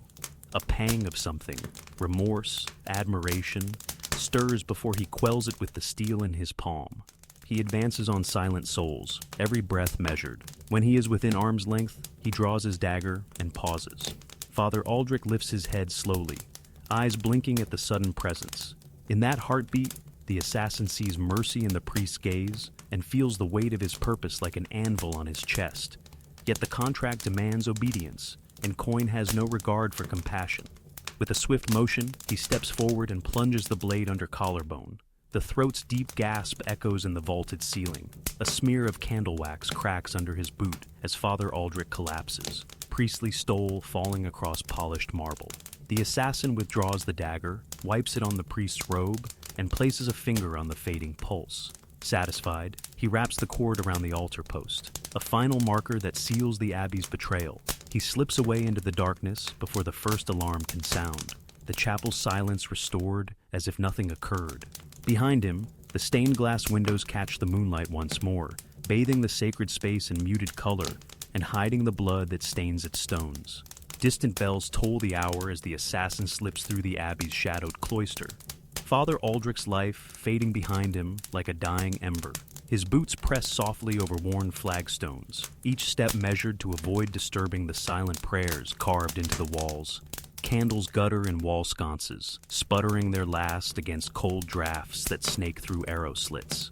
He pauses beneath a vaulted arch, pressing a hand to its stone to steady his breath, tasting the metallic tang of guilt on his tongue. Beyond the cloister lies the chapter house, its heavy door firmly closed against intruders. He studies the carved rose window, shards of moonlight piercing the darkness in jeweled fragments. For a moment, he stands transfixed by the colors, the deep crimson and violet stained glass glowing like sacred wounds. But mercy has no refuge here. The contract binds him tighter than any vow. He turns away, leaving cracked wax on the floor where his victim's prayers will never rise. The outer gate looms ahead, its iron bars barred from the inside. He skulks along ivy-choked walls to a small servant's postern key pilfered earlier. Sliding the ancient key into the lock, he hears the tumblers shift with a soft click. Pushing the door inward, he emerges into the night's brittle chill, the abbey behind him sealed once more against the world he left bleeding. A stray cat darts across his path. Its eyes reflect the moonlight, unjudging and wild, reminding him of innocence stolen and lives snuffed out without ceremony. He tucks the key into his inner pocket and retrieves a small clay vial, poison for any pursuers who might catch his trail. Cracking it open, he releases a faint plume of almond-scented vapor, then seals it again. The scent lingers in his nostrils, a cruel comfort to those he leaves behind. Storm clouds gather low on the horizon, rumbling like distant drums of accusation. He pulls his hood forward, shadows swallowing his face as he merges with crumbling hedgerows that skirt the abbey's outer walls. A narrow path winds through brambles into a copse of hawthorn and yew. Branches grasp at his cloak, tugging threads free. He allows them to fall away, discarded like memories he cannot bear. The soft rustle of leaves accompanies his flight, a lullaby of cover in a world where silence is refuge. Every sound, owl's call, rustle of rodent in undergrowth, becomes a signal, friend or foe, survival or death. In the deepest darkness, he pauses to wash Father Aldrich's blood from his blade in a trickling brook, the cold water flashing alabaster where the steel passes. He obsesses over each drop of crimson, rubbing cloth against the edge until the blade gleams once more. Yet, no amount of cleansing can erase the stain on his soul. He tucks the wrapped dagger back into its sheath, bites his lip, and grips the handle as if in prayer. Beyond the woods, a lone lantern flickers at the crossroads where his next assignment waits. He stands at the intersection of morality and necessity, listening to the breath of the world that still dreams of dawn. With a final exhale, he steps onto the road, hooded figure dissolving into the pre-dawn gloom, each footfall carrying him further from redemption and closer to the edge where coin outweighs conscience. The pale light of early dawn washes the narrow road in ghostly silver as the assassin trudges toward the city gates, each step echoing like a heartbeat in the silent world. His cloak, once dark and billowing, now hangs heavy with dew and torn threads, souvenirs of the abbey's thorny hedgerows. He pauses at a weathered milestone, its inscription almost worn away by time, and brushes a finger over the raised Roman numerals, an ancient marker that, like him, has seen countless travelers come and go, bearing burdens they cannot speak. Ahead, the city walls rise in grim defiance, their stones streaked with lichen and moss. The assassin straightens, pulling his hood low, and approaches the outer gate where the sentry, stiff with sleep, barely registers his presence. A whispered password, exchanged months ago with a fence in the Black Market district, still holds sway, a small, brittle thread of trust in a world torn by deceit. The heavy portcullis lifts with a grinding groan, and he slips inside without a glance back. Inside the walls, the streets remain deserted, except for the stray cat padding after him, curious and fearless. Lanterns hang unlit in alcoves, and shutters remain closed against the chill morning air. He makes his way to the familiar tavern where he once gathered intelligence, its sign creaking on rusted hinges. Pushing through the door, he startles the bartender, an aging woman with watchful eyes, who recognizes both coin and silhouette. Without asking, she nods toward the back room, understanding that some secrets require no words. Seated at a wooden table scarred by knives and spilled ale, the assassin opens the dossier from the cloaked contact. He pours a measure of spiced wine into a chipped goblet, its warmth seeping into his palm, and reads the new assignment. Sabotage a rival guild's shipment to cripple their coffers and send a message that blood and betrayal remain the finest currency. The words are crisp on parchment, each line promising both payment and peril. He folds the paper and tucks it inside his cloak, then motions for the bartender to refill his cup. Outside the window, dawn's light begins to gild the rooftops, transforming the grim town into a tapestry of pale gold and shadowed alleys. For a brief moment, he lifts his head, allowing himself the luxury of a sip and a thought of what life might feel like beyond contracts and blades, of sun-warmed fields, forgiveness, and unmarked graves. But the moment passes. The assassin drains his cup, pushing aside regrets like empty goblets. He stands, slamming coins onto the table, a silent payment for wine and for discretion. Slipping the coins into his pouch, he drapes the cloak over his shoulders and steps back into the waking city, ready once more to carry out the dictates of power and gold. The door closes behind him with a hollow click, leaving only the echo of footsteps and the whisper of a life that must never be lived in the light. By mid-morning, the assassin finds himself perched on the low parapet of the old guard tower overlooking the merchant district. Below, the market square swells with merchants hawking cloth, dyed in vivid indigo and saffron, fishwives calling out their wares, and children darting between packed stalls. The chatter rises like a tide, masking every step and every whisper. He leans forward, scanning the rooftops and side streets for signs of the rival guild's convoy. A string of carts laden with crates bound for the docks, escorted by 2 guards each side, their spears gleaming under the sun. He eases himself down into the tower chamber, where a single broken window frames the bustling scene below. From a hidden pouch, he pulls a length of fine copper wire and a small coil of lubricated hemp twine. With practiced hands, he threads the wire through the corner of a loose floor tile, looping it around a weight of folded metal that will serve as a silent trip trigger. He tucks one end of the twine through a crack in the wall so it stretches across the only stairwell leading down to the street. When the convoy approaches, the weight will drop and bind the led horse's legs, halting the procession instantly and ensuring a moment of disarray.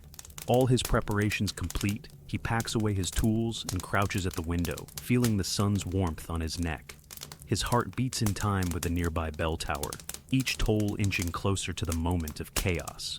He checks his dagger's balance one last time, thumb brushing the spine of the blade, and draws a small flask of concentrated poppy extract from his belt. A single drop into a horse's feed could slow a beast enough to spill its rider, but he opts for the mechanical solution. It's cleaner, quieter, certain. Below, the first carts rattle around the corner, drawn by stout draft horses and flanked by guild soldiers in green-trimmed leather. The lead cart's horses step onto the loose tile and slam the weight into motion.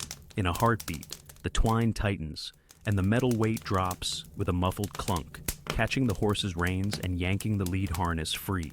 The sudden resistance rears the lead mare, claws at the earth, and sends the cart's driver tumbling to the cobbles. Cries of alarm erupt. The convoy shudders to a halt, wheels skidding as riders struggle to regain control. The assassin watches impassively, noting the moment when 2 guards draw their swords and step to intervene. This is his window. Sliding the dagger free, he drops onto the narrow ledge, 1 foot braced against the wall. He descends with cat-like grace, landing behind the nearest guard in a cone of shadow. A swift slash across tendons cripples the man instantly. He collapses without a cry. The second guard whirls at the noise, but the assassin's fist connects with the man's helmet in a blow that sends him reeling backward. The soldier crumples, disarmed and stunned. Shouts rise from the street below, footsteps and terrified screams. The assassin strides from the tower's doorway, moving through the sudden pandemonium like a wraith. He grips a length of reins tossed aside during the chaos, wraps them around his wrist for secure handling, and steps toward the crate stamped with the rival guild's emblem, a coiled serpent entwined around a key. With steady precision, he hacks the straps holding the nearest crate and slides a bar of lead from inside, proof of sabotage that will satisfy his contract terms. He leaves the lead bar atop the fallen cart to be discovered, a silent accusation that wealth flows through treachery as easily as blood.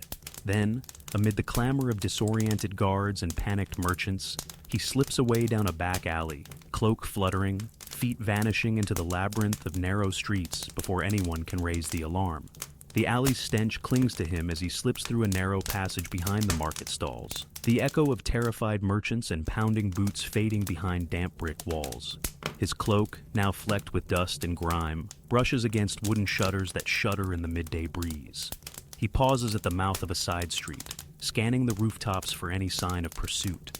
A lone crow wheels overhead, its caw slicing the silence, an omen, or merely a common scavenger drawn to the chaos he left behind. Ahead, the street opens onto an abandoned tannery, the broken hinges of its gates swinging in mournful protest. Inside, vats of steeping hides exude a sour, coppery smell. Broken barrels and discarded tools lie scattered, creating a perfect labyrinth for concealment. The assassin steps through the threshold, boots silent against the soggy ground, and lets the heavy wooden door thud shut behind him. In the dim light, he moves among shadowed vats, feeling the pulse of his own racing heart slow under the tannery's oppressive gloom. He reaches a narrow catwalk high above the pits, where rotting planks creak with his weight. From a hidden pocket, he withdraws a length of fine hemp cord, coiling it around a rusted beam as he pauses to catch his breath. Below, the stagnant water ripples with unseen life. Frogs, rats, reflections of tattered rafters. This place, like him, is stained and soured, a crucible of decay that masks his footsteps and muffles his presence. Near the far wall, a trapdoor set into the floor lies nearly invisible under a scattering of hide scraps. He kneels, sweeps them aside, and tests the heavy iron ring. It lifts with effort, revealing a ladder descending into deeper darkness. He hesitates for the barest moment. Below lies the hidden network of smugglers' tunnels he once navigated to evade city watch. Memories of cramped passageways and fetid air surge through him. But necessity propels him onward. He drops through the opening, landing on a lower rung and letting the tannery's dim world recede. Climbing down, he feels the heat of underground springs and the weight of earth pressing in. At the bottom, the tunnel splits, one branch leading back toward the riverbank, another curving toward the old catacombs beneath the cathedral. He presses his hand to the mossy wall, feeling its damp coolness, and chooses the path to the catacombs. Each footstep echoes softly against stone, and his dagger's hilt brushes the rough rock as a silent companion. Moments later, he emerges into an arched crypt chamber, where centuries-old bones lie stacked like grotesque ornaments. Flickering torchlight from a distant niche throws long, crooked shadows that dance across the skull-laden walls. He pauses, inhaling the stale air thick with dust and death. Here, he is at home, a master of movement in places where life has long since fled. Retrieving a folded slip of parchment from his cloak, he unwraps it by torch's glow and reads the next contract's details. A magistrate praised for his piety, but secretly amassing power through illegal tolls and extortion. The price, a single untraceable blade stroke before midnight's bell. The location, the cathedral's private chapel, accessible only through these catacombs. He smiles grimly, refolds the parchment, and tucks it away. Behind him, the tunnel mouth awaits, a silent invitation to walk once more between the worlds of the living and the dead. Emerging from the bone-strewn catacombs, the assassin ascends a narrow staircase carved into the cathedral's foundation. The stones underfoot are slick with centuries of damp, and the air grows cooler as he climbs, shedding the musty weight of the underground. Each step echoes softly, muffled by moss clinging to the worn risers, until he reaches a hidden door, set into the north transept's stonework. No latch or hinge betrays its presence. Only a faint groove in the masonry hints at its secret. He presses a finger into the groove, feeling a click as the door swings inward on silent pivots. Beyond lies a dim corridor lit by a row of iron sconces. The candles within burn low, their flame sputtering as though uncertain of its task. Faint incense curls through the air, the cathedral's evening service still echoing in his ears from above. He moves along the wall, fingertips brushing the carved figures of saints and martyrs. Stone guardians unaware of the violence about to stain these halls. The corridor opens onto a marble-lined vestibule where a single heavy door stands ajar, candlelight spilling through the gap. Inside, the private chapel unfolds in hushed grandeur, polished oak pews, a gilded lectern, and a towering altar draped in crimson velvet. Tapestries depicting the life of Christ hang against the walls, their colors muted by age. At the far end, the magistrate kneels in fervent prayer, hardy robes pooling at his knees. A silver censer swings before him, releasing clouds of frankincense that swirl like pale ghosts in the lamp's glow. The assassin tightens his grip on the dagger, sheathed at his side, and steps forward, voice as light as falling ash. "Your days of extortion end tonight." The magistrate startles, turning with wide eyes that reflect candlelight and disbelief. He reaches for a thin ceremonial dagger strapped to the altar rail, but the assassin is faster. In one seamless motion, he slips free his own blade, its edge whisper-thin and keen. The magistrate's plea catches in his throat as the assassin advances, the scent of incense and fear entwined. Steel flashes, a crimson blossom unfurls across silken robes, and the magistrate collapses, his final prayer swallowed by the hush. The assassin withdraws the dagger, wiping the blood on the altar's velvet drape before returning it to its home. He places a silver coin, stamped with the crown's seal, atop the fallen man's folded hands, a dark tithe paid in life. As he steps back into the corridor, the distant organ chimes the hour, its deep tones resonating through the stone vaults. He presses a hand to his chest, feeling the steady beat beneath his ribs, then slips the chapel door closed behind him. The secret passageway swallows his silhouette, and he vanishes once more into the waiting shadows, contract fulfilled and conscience burdened. The night air greets him like a cold embrace as the assassin slips out of the hidden chapel door, the scent of incense and blood lingering in his nostrils. Moonlight glances off the cathedral's flying buttresses, casting elongated shadows across deserted streets. He pauses beneath a sculpted gargoyle, pressing his palm against the weathered stone to steady himself. The distant toll of midnight bell still echoes in the air, its last peal marking the magistrate's final breath and the close of this grim chapter. He adjusts his cloak and descends a narrow alley that winds between crumbling tenements. The walls here bear the scrawl of graffiti, charcoal sketches of jesters and skulls, etched by bored youths and drifters who skirt the edges of legality. His boots make no sound on the mossy cobbles as he moves, every sense alert for pursuit. In the distance, a lone patrol's armor rattles. He melts into a recessed doorway, letting their lantern glow pass by like a drifting will-o'-the-wisp. Once the guard's footsteps fade, he continues toward a low-arched passage leading beyond the city gate. The archway's keystone bears the emblem of a snarling wolf, a herald of the outlawed quarter, where he keeps his next refuge. Through winding lanes lined with shuttered workshops and rotting barrels, he presses on until he reaches a hidden courtyard.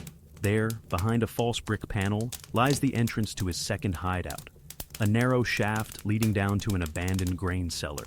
He slides the panel open with a practiced push and drops into the darkness, flames of panic dying behind him. The shaft's wooden ladder creaks under his weight, but he descends with confidence honed by years of silent entrances. At the bottom, he lands on cold earth and feels for a hidden latch in the wall. A section of rotten plank swings inward, revealing a small chamber lit by a single lantern. Inside, dusty sacks of grain line the walls, and in a far corner, a battered cot waits like a silent confidant. He crosses to a low wooden crate, pries off the lid, and retrieves a small leather pouch. The weight of coins inside is familiar. Payment for the magistrate contract. He counts the ducats by touch. 8 gold, 22 silver. Each one a testament to his skill and his curse. Tucking the pouch into his belt, he retrieves a vial of brandy and pours a warming draught into his palm, savoring the burn before swallowing it whole. The liquid soothes his parched throat and loosens the tension knotted in his shoulders. Here, in the silence of this subterranean haven, he allows his mind a brief respite. He unrolls the battered scroll from the earlier sabotage contract, reviewing the faded ink and seals by lantern light. Another thread in the tapestry of violence awaits, ruin to be delivered, debts to be repaid, secrets to be buried. He cleans his blade on oilcloth, smokes rolling upward like ghosts, then extinguishes the lantern with a decisive pinch. Before slipping back up the ladder, he pauses at the hidden panel, listening for any stir above. The courtyard remains still, the city's heartbeat distant and indistinct. With a quiet exhale, he climbs toward the streets, ready to don his cloak once more and confront the next whisper of gold carried on the wind, a phantom in perpetual night. He emerges once more into the nocturnal hush, stepping onto the narrow ledge of a rain-washed rooftop. The city's lights below gleam like embers smoldering in the dark, and the soft susurration of wind through slate tiles is the only sound. His cloak clings damply to his shoulders, each fold heavy with moisture. He pauses at a chimney's rim, peering down at the winding street below, where a lone torchbearer stalks the alley's steps, lantern light trembling on cobblestones slick with rain. Timing his descent, he drops softly into a recessed doorway and presses himself flat against the wall, heart thundering in his ears. Inside, a narrow passage leads to a low-ceilinged tavern, known only to the city's underworld. The curving walls bear the smoke-darkened marks of countless torches, and the air stinks of stale ale and sweat. He navigates past barrels and broken chairs until he reaches a curtained alcove. Drawing back the threadbare drape, he slips inside and kneels on the dusty floorboards. Beneath the floor, a trapdoor concealed by a loose plank opens to a clandestine tunnel. He lifts the plank, revealing the dusty iron ring and lowering himself into the void below. The tunnel's walls are rough-hewn stone, dripped with groundwater that echoes in the narrow space. A thin shaft of moonlight filters through grates above, illuminating motes dancing in the chill air. He moves with practiced silence, hand trailing along the wall's undulations, as he follows the carved arrow symbols marking the path to a secret guild hideout. The acrid stench of torches flickers ahead, mingling with the metallic aroma of weapons stored in shadowy alcoves. At the tunnel's end, a hidden door slides open into a cavernous chamber where robed figures gather around a fire pit, voices low in heated debate over ledgers and coded manifests. The assassin steps into the circle of light, cloak swirling like a wraith's wingtip. The meeting falters as eyes lift, faces masked by cowled hoods and suspicion. He removes his hood, revealing a blade scar tracing his jaw and the cold resolve in his eyes. Without a word, he draws a sealed scroll from his belt and holds it aloft. The terms of his latest contract, signed with the waxen signet of a crown prince seeking to disrupt the city's thieves' council. A hush descends as the guildmaster steps forward, a tall man draped in velvet, his gloved fingers long and slender. He nods, acknowledging the assassin's presence and purpose. Wordlessly, he indicates a small chest set beside the hearth. The assassin opens it to reveal pouch upon pouch of coin. Payment delivered in advance, testament to the value of discretion. He tucks the gold into his satchel, feeling the weight settle with a hollow finality. The guildmaster passes him a vial of black oil, corrosive acid used to dissolve locks or erase evidence of entry. Its glass surface glints in the firelight. The assassin accepts it with a curt nod, storing it alongside detachable wire snares and compact smoke pellets he already carries. He bows to the assembly, replacing his hood, and retreats into the tunnel's mouth. The robed figures melt back into discussion, and the secret chamber dims once more to the soft glow of embers and murmured planning. Back in the tunnel, he pauses at the hidden alcove, mapping the mosaic of symbols keyed to escape routes. With a silent prayer to no god, he seals the trapdoor above and ascends through the tavern's floorboards, reclaiming the plank before he moves away. Emerging into the alley's fog, he disappears into the city's labyrinth, betrayer and ghost, armed with gold, poison, and the promise of another deadly verdict. The assassin's boots scrape softly against the damp flagstones as he threads a narrow lane between the castle's outer walls and the riverbank. Lanterns perched on iron brackets cast trembling pools of amber light, revealing mossy crenellations and shifting shadows where watchmen seldom patrol. He pauses beneath a heavy wooden beam, part of a scaffolding still in place from recent repairs, and checks the battered scroll in his hand. The parchment crackles softly, its inked instructions for the evening's work clear. Infiltrate the governor's midsummer feast. Slip a draft of slow-acting poison into 3 goblets of spiced mead, and leave no trace of disturbance beyond the stain of death on a silver rim. Drawing his cloak more snugly around his narrow frame, He lifts one corner of the scaffolding planks and slips through the gap into a cluttered storeroom, lined with barrels of salted fish and sacks of barley. The tang of brine and ferment mingles with the sharp scent of crushed juniper berries, a smell that reminds him of home, or as close as he's ever come to one. He finds what he needs at last, 3 slender glass phials tucked behind casks of pickled onions. Each contains a pale, viscous liquid that glows faintly in the lantern light. The poison distilled from wolfsbane and nightshade, sweet on the tongue until it lulls the heart into a merciless stillness. Cradling the phials against his chest, he slips a crude iron key from his belt and tests it in the storeroom's lock. It turns with a whisper of protest, and the door swings open onto a narrow service corridor that leads directly to the castle's kitchens. He moves swiftly, boots muffled by straw scattered on the stone floor to soak up spills, as cooks and scullery maids bustle about their tasks. His hood casts his face in shadow, and the staff, accustomed to strangers eking through the back passages, give him only cursory glances. In the utensil alcove, he racks a set of polished goblets on a wooden shelf and studies their painted inscriptions, golden vines winding around clematis blooms. He slips each elite vessel free from its rack, inverts it to reveal a crescent-shaped chip on the base, a maker's mark known only to connoisseurs. Smiling grimly at the irony, he places one phial at Wine Barrel's lip, tilting the goblet just so, and pours in the poison with the careful grace of a vintner decanting choice port. The liquid swirls into the honeyed hue of mead, leaving no ripples, no scent, but the rich sweetness of fermented honey. By the time the banquet's trumpeter sounds the herald's fanfare, the goblets sit unnoticed upon a silver tray carried by a somber footman into the grand hall. Tapestries shimmer overhead, and long tables groan under platters of roast boar, glazed fruits, and spiced meats. Laughing courtiers swirl their cloaks, toasting the governor's good health. Somewhere among them, the assassin hovers at the edge of the feast, hood still drawn, eyes glittering with calculated patience. In the hush between trumpets and laughter, he lifts one poison vessel in silent salute to the dark art he has perfected, and waits for the first toast to seal his contract in blood. A ripple of strained laughter follows the governor's deep goblet lift, and in that heartbeat, doom slips into every polished chalice. The assassin watches from the shadows by a massive marble column, muscles coiled with expectation. He knows the poison takes its sweet time, a silent assassin in the veins rather than the blade. All around him, gilded cups clink in a chorus of false friendship, while courtiers lean forward, toasting alliances they will never remember. The trumpeter's final fanfare fades, replaced by the chatter of dignitaries recounting old glories and fresh rumors. The assassin's gaze scans the faces at the head table. The governor, lax in his velvet robes, the captain of the watch, who once turned a blind eye for coin, the steward, whose ledger hides debts deeper than any dungeon. One by one, they raise their goblets to their lips, sip, and continue talking, oblivious to the poison's creeping sting. A bead of sweat forms at the assassin's temple as he steps from the column, gliding between clustered guests. His shadow stretches across the tapestry-lined wall, indistinct among the dancing torchlight.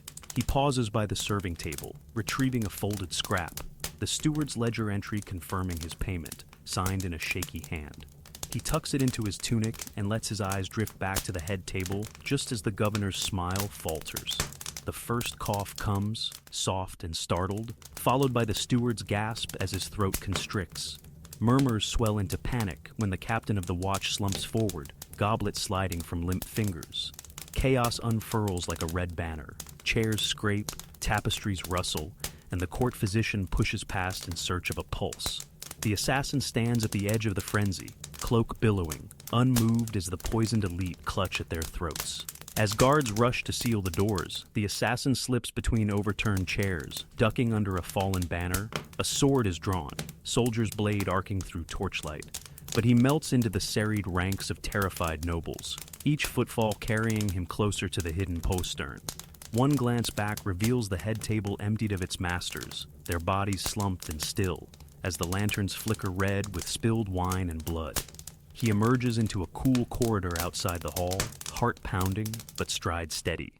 The scent of smoke from overturned candles and the coppery tang of fear cling to his cloak. He snatches an empty torch from a wall sconce, shields the flame with his hand, and navigates a narrow service stair that spirals upward toward the battlements. Behind him, the castle erupts in alarm, shouts, hammers on gates, the clang of armor, while he ascends into the night air, trading the whispers of death below for the open sky's indifferent breeze. The midnight wind whips through the crenellated battlements as the assassin emerges onto the castle's ramparts, lantern in hand and cloak snapping like a dark pennant. Below, torches flicker in hurried sweeps, revealing panicked guards searching every corridor and courtyard. He crouches behind a ruined turret, pressing his ear to the cold stone and tasting the smoky tension in the air. A tinderbox ready to ignite. Ahead lies his exit, a section of wall long since weakened by time. Mortar crumbles under damp, and a single missing arrow slit opens onto a sheer drop. He sets the lantern down, its glow dancing across mossy blocks, and kneels to inspect a coil of grappling rope. Fingers nimble, he anchors one end to a rusted iron loop, a relic of a bygone siege, and tosses the other end over the wall. It catches against the battlement's top with a soft thunk. Securing the rope around his waist, he slides off the edge with practiced ease, boots finding purchase on narrow ledge stones slick with dew. Below him, a torchbearer passes, oblivious to the figure slipping down the wall. Each foothold is deliberate. Test, shift weight, breathe. The night smells of wet stone and distant smoke, the castle's fury dimming behind him. At the base, he lets the rope coil fall and melts into the brush growing along the moat's dry banks. His heart slows, matching the evening chorus of frogs and night insects. He retrieves the stolen torch and holds it aloft, scanning the tree line for movement. Mist drifts above the grass, curling around reeds like phantom fingers. With one last glance toward the castle, its walls now silent except for the echo of distant horns, he extinguishes the flame, letting the darkness reclaim it. He moves into the woodland, cloak absorbing the damp chill. Branches snag at his shoulders, leaves brush against his cheek, and each step carries him deeper from the chaos he orchestrated. Somewhere ahead, the road forks between the moors and the forest track, leading to the smuggler's crossing. Beyond that lies sanctuary, or more contracts waiting in shadowed villages. He tastes the tang of iron on his tongue, remnant of sweat and blood, and considers his ledger, names yet unslain, debts still to be collected, yet another dawn to be hunted. Through the trees, he glimpses a faint lantern glow, likely a shepherd's hut or a lonely cabin. For now, he'll rest, count his coin, and ready his blades. The night is far from over, but the ramparts recede behind him like a dark memory. He steps toward the light, silhouette folding into the forest's embrace. A phantom whose only home is the murmur of dusk and the promise of the next contract. Dawn's first gray light filters through the dense canopy as the assassin emerges from the forest's edge, cloak damp and heavy with dew. He pauses at the mouth of a hidden hollow beneath a moss-clad oak, where a battered satchel rests against the bark, his makeshift cache from the night before. Inside lie spare tunics, a small flask of watered wine, and a scrap of parchment bearing his next target's name. Lady Corinne, a high-born widow whose late husband's lands have become battlegrounds for rival barons. The coin promised is substantial, but the reputation he must preserve demands precision and discretion above all else. He pulls on a clean shirt, its linen coarse but unremarkable, and secures a fresh hooded cloak dyed in muted gray to blend with the fog. Slipping his weapons, dagger, throwing knives, and a length of braided cord into hidden pockets, he straps the satchel across his back. The oak's gnarled roots cradle his gear as he readies himself. Each movement practiced, economy of motion honed from years and darkness. A soft rustle draws his attention to a narrow path leading toward the river ford. He steps lightly over tangled roots and patches of bracken, boots sinking slightly in the loam. The world here is silent, but for bird calls and the distant murmur of water, a lullaby that belies the violence to come. Halfway down the path, he pauses to wash his face in a spring-fed pool, the cold water lancing through fatigue and lingering shame. He traces the shape of an old scar on his cheek, a reminder of debts unpaid and loyalties betrayed. Leaving the pool behind, he follows the riverbank, choosing routes that skirt patrols and toll roads. The morning mist rolls off the water's surface in wreaths, obscuring his form even as he draws closer to Lady Corinne's manor, a sprawling estate perched on a rise, its whitewashed walls gleaming through the haze. 2 sentries stand at the gatehouse, pikes resting idle, their breath clouding in the cool air. To approach directly would invite scrutiny. Instead, he wades across a shallower bend upstream, water rising only to his thighs and masking the scrape of leather against flesh. Reaching the high wall that encircles the gardens, he slides under a loose flagstone at its base and emerges into a manicured parterre, dew-drenched roses bowing under the weight of raindrops. The scent is sweet and sharp, cutting through the river's damp chill. Statues of saints line the gravel paths, their stone eyes cast down in silent judgment. He moves between sculpted hedges, each step calculated to avoid crunching on stray pebbles. At the manor's eastern wing, a latticed window stands unlocked, its panes fogged from the warmth within. Inside, servants bustle in a dim hallway, their voices muffled as they prepare for the morning meal. The assassin scales the sill with feline grace, cloak brushing against polished wood, and drops into the corridor behind a suit of ceremonial armor. Metal plates clink softly, echoing like a distant threat as he slips into the shadowed hall. Pulling the parchment from his cloak, he reviews the instructions once more. Enter her study at precisely sunrise, present the signet ring, an heirloom she will not refuse, and await her reaction. Only then press the blade. He closes his eyes, tasting the bitter tang of anticipation, and moves toward the study door. The hour approaches, and with it, another life poised on the razor's edge between gold and conscience. The assassin stands before the carved oak door of Lady Corinne's private study, the first rays of dawn glimmering through stained glass panels overhead. He allows himself a moment to steady his breath, pressing a pale hand to the smooth wood as if feeling for its hidden seams. Beyond, the hush of silk curtains and polished parquet awaits, the calm before action. He slips the silk-wrapped signet ring from his inner pocket, the heavy gold band etched with Corinne's family crest, and tucks it into his palm. Gently he turns the handle and eases the door open. The room inside is warm, with morning light, casting quilted squares across a low chaise and rows of leather-bound tomes lining built-in shelves. At a broad desk, Lady Corinne herself stands, her back to him, brushing hair the color of autumn wheat into a loose coil. A shawl of deep crimson drapes her shoulders, and her posture is rigid with purpose. She suspects neither the guest nor the blade concealed beneath his cloak. He steps forward, voice a quiet courtesy. "My lady, I bring your husband's signet, found among his papers, under the eaves of the chapel." Corinne turns, surprise and relief dawning in her gray-green eyes. Her fingers flutter to the ring, as if fearing it might vanish again. He offers the ring, bowing his head slightly, and she accepts with a soft exhale, sliding it onto her slender finger. Her smile is almost sorrowful. "You have my gratitude," she whispers, voice trembling. He inclines his head, gaze fixed on her face, on the fragile curve of her cheek, the steel of her resolve, the quiet grief beneath her composure. In that pause, mercy rises, weaving an uncertain path between duty and conscience. But golds and shadows offer no reprieve. He closes the distance in 2 swift steps, dagger drawn in one smooth motion. Corinne gasps, stepping back, hand lifting to protect her heart. Light catches the blade's keen edge as it arcs upward, a silent promise delivered. Time fractures. The assassin's cloak flickers in that instant of motion. Corinne's shawl billows like blood. The blade enters flesh with a whisper, and the world tilts on its axis, parquet splintering under the shock of a life abruptly ended. Her eyes widen, disbelief and betrayal mingling as warmth seeps through fabric. He withdraws the dagger, pressing it to lift a lock of her hair before tucking it into his cloak.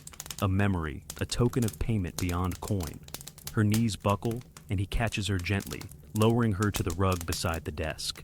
Silence swells, broken only by Corinne's ragged breath.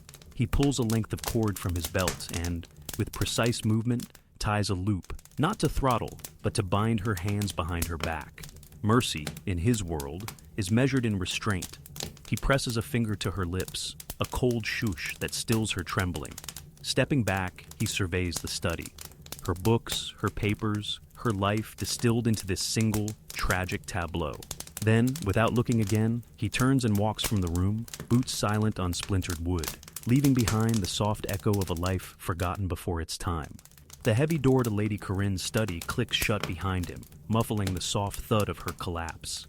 The assassin stands motionless for a heartbeat, listening to the slow hiss of the hearth's embers wane, then slips forward to ease the shutter closed against the dawn light. Through the narrow gap, rosy fingers of sun crease the horizon, time itself heralding the end of her story. He moves swiftly, methodical as ever. First, he sweeps the desk clean of footprints, brushing stray papers back into neat piles. A ledger lies open, where she once cataloged her late husband's holdings. He flips it shut, concealing bloodstains beneath a loose volume of poetry. The scent of rosewood and old paper clings to his gloves, mingling with coppery taint of life draining away. He kneels beside the chaise, retrieves the fallen shawl, its crimson fabric now mottled, and folds it with care, pressing it into a hidden satchel. Even a dying noblewoman's possessions must be hidden against discovery. At the far side of the room, the fireplace glows dimly, coals sputtering. He reaches into the coat of arms embossed above the mantel and lifts a panel, revealing a small secret niche. Within rests a carved wooden box, the family reliquary she cherished. He pauses, fingertips hovering over its latch. Honor has ghosts of its own, but neutrality is not his creed. With a decisive flick, he closes the niche and masks it beneath the embroidered tapestry he found earlier in the hall. Standing, he crosses the parquet floor, its polished sheen now marred by his intrusion, and halts at the window. Through the diamond panes, servants gather below, their whispers rising like startled birds. He backs away, eyes never lingering on the macabre tableau. The body bound at the wrist, eyes half open, gaze forever caught midway between surprise and pain. His reflection shimmers in the glass, an echo of the nightmare he embodies. Stealing a final glance at the study's elegant furnishings now stained irrevocably, he descends the narrow corridor on silent soles. Each step carries him away from warmth and comfort, toward the chill of open streets and unknown purpose. In the hush, his thoughts drift not to coin or contract, but to the hollow ache in his chest, a debt beyond ledger that only blood has ever paid. At the corridor's end, he finds a service hatch behind a tapestry depicting a falcon in flight. He presses a hidden latch, and the panel swings inward with a ghostly sigh.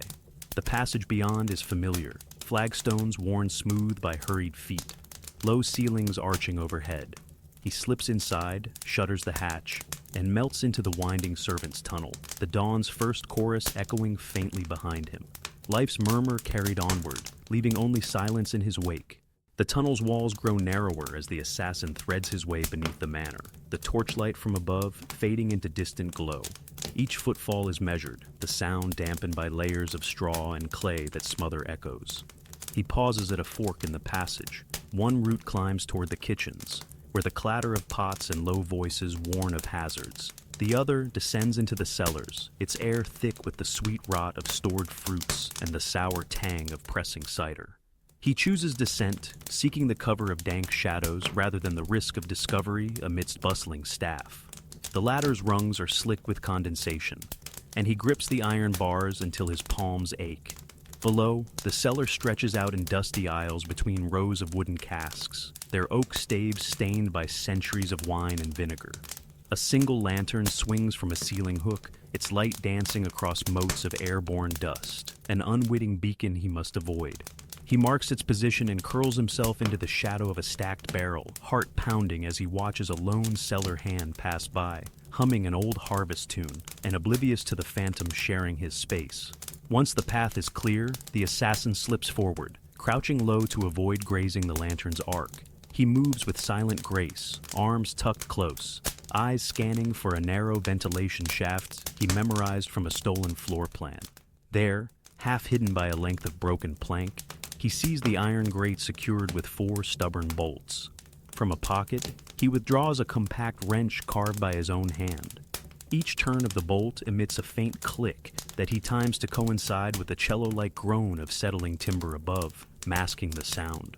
The grate lifts free, and he slips inside the shaft, the chill air of the manor replaced by the dank, musty draft of subterranean currents. Inside the shaft, he inches forward, knees bent to clear low-hanging beams. His cloak brushes the brickwork, leaving faint smudges like fingerprints on history's walls. The shaft dips slightly, and he adjusts his grip, pressing his back against one side, while his boots seek tiny footholds carved by the wall's irregular mortar. the faint scent of wine and decaying fruit fades, replaced by the sterile tang of unventilated air. A distant drip of water echoes, a reminder that mistake breeds peril. Ahead, daylight filters through a small barred window, set high in the foundation wall. Its iron bars space just wide enough for a slender blade, but too narrow for hands. A final barrier. He pauses to catch his breath, wiping sweat from his brow, despite the cellar's chill. Then, drawing a small grappling hook from his belt, he loops its cord around a protruding stone, jerks it taut, and secures the line. With careful effort, he swings the hook upward, catching the grill's outer edge. A soft clank resonates as metal meets metal, but he muffles it by pressing a folded cloth between hook and grill. The bars yield under his patient leverage, and he creates just enough room to squeeze through. He emerges into a hidden alcove behind the manor's servant staircase, the morning sun slanting in through high windows. Dust motes swirl in the light, and the faint scent of baking bread drifts from the kitchens below. He allows himself a brief stretch, muscles protesting the cramped climb, then brushes soot from his tunic. Before him, the corridor forks toward the stables and toward the courtyard. His next destination lies in the governor's quarters across the grounds, a ledger once secured there, now within his grasp. He presses his back to the cold wall and steps forward, every sense alert to the world above, where honor, treachery, and gold dance in constant pursuit.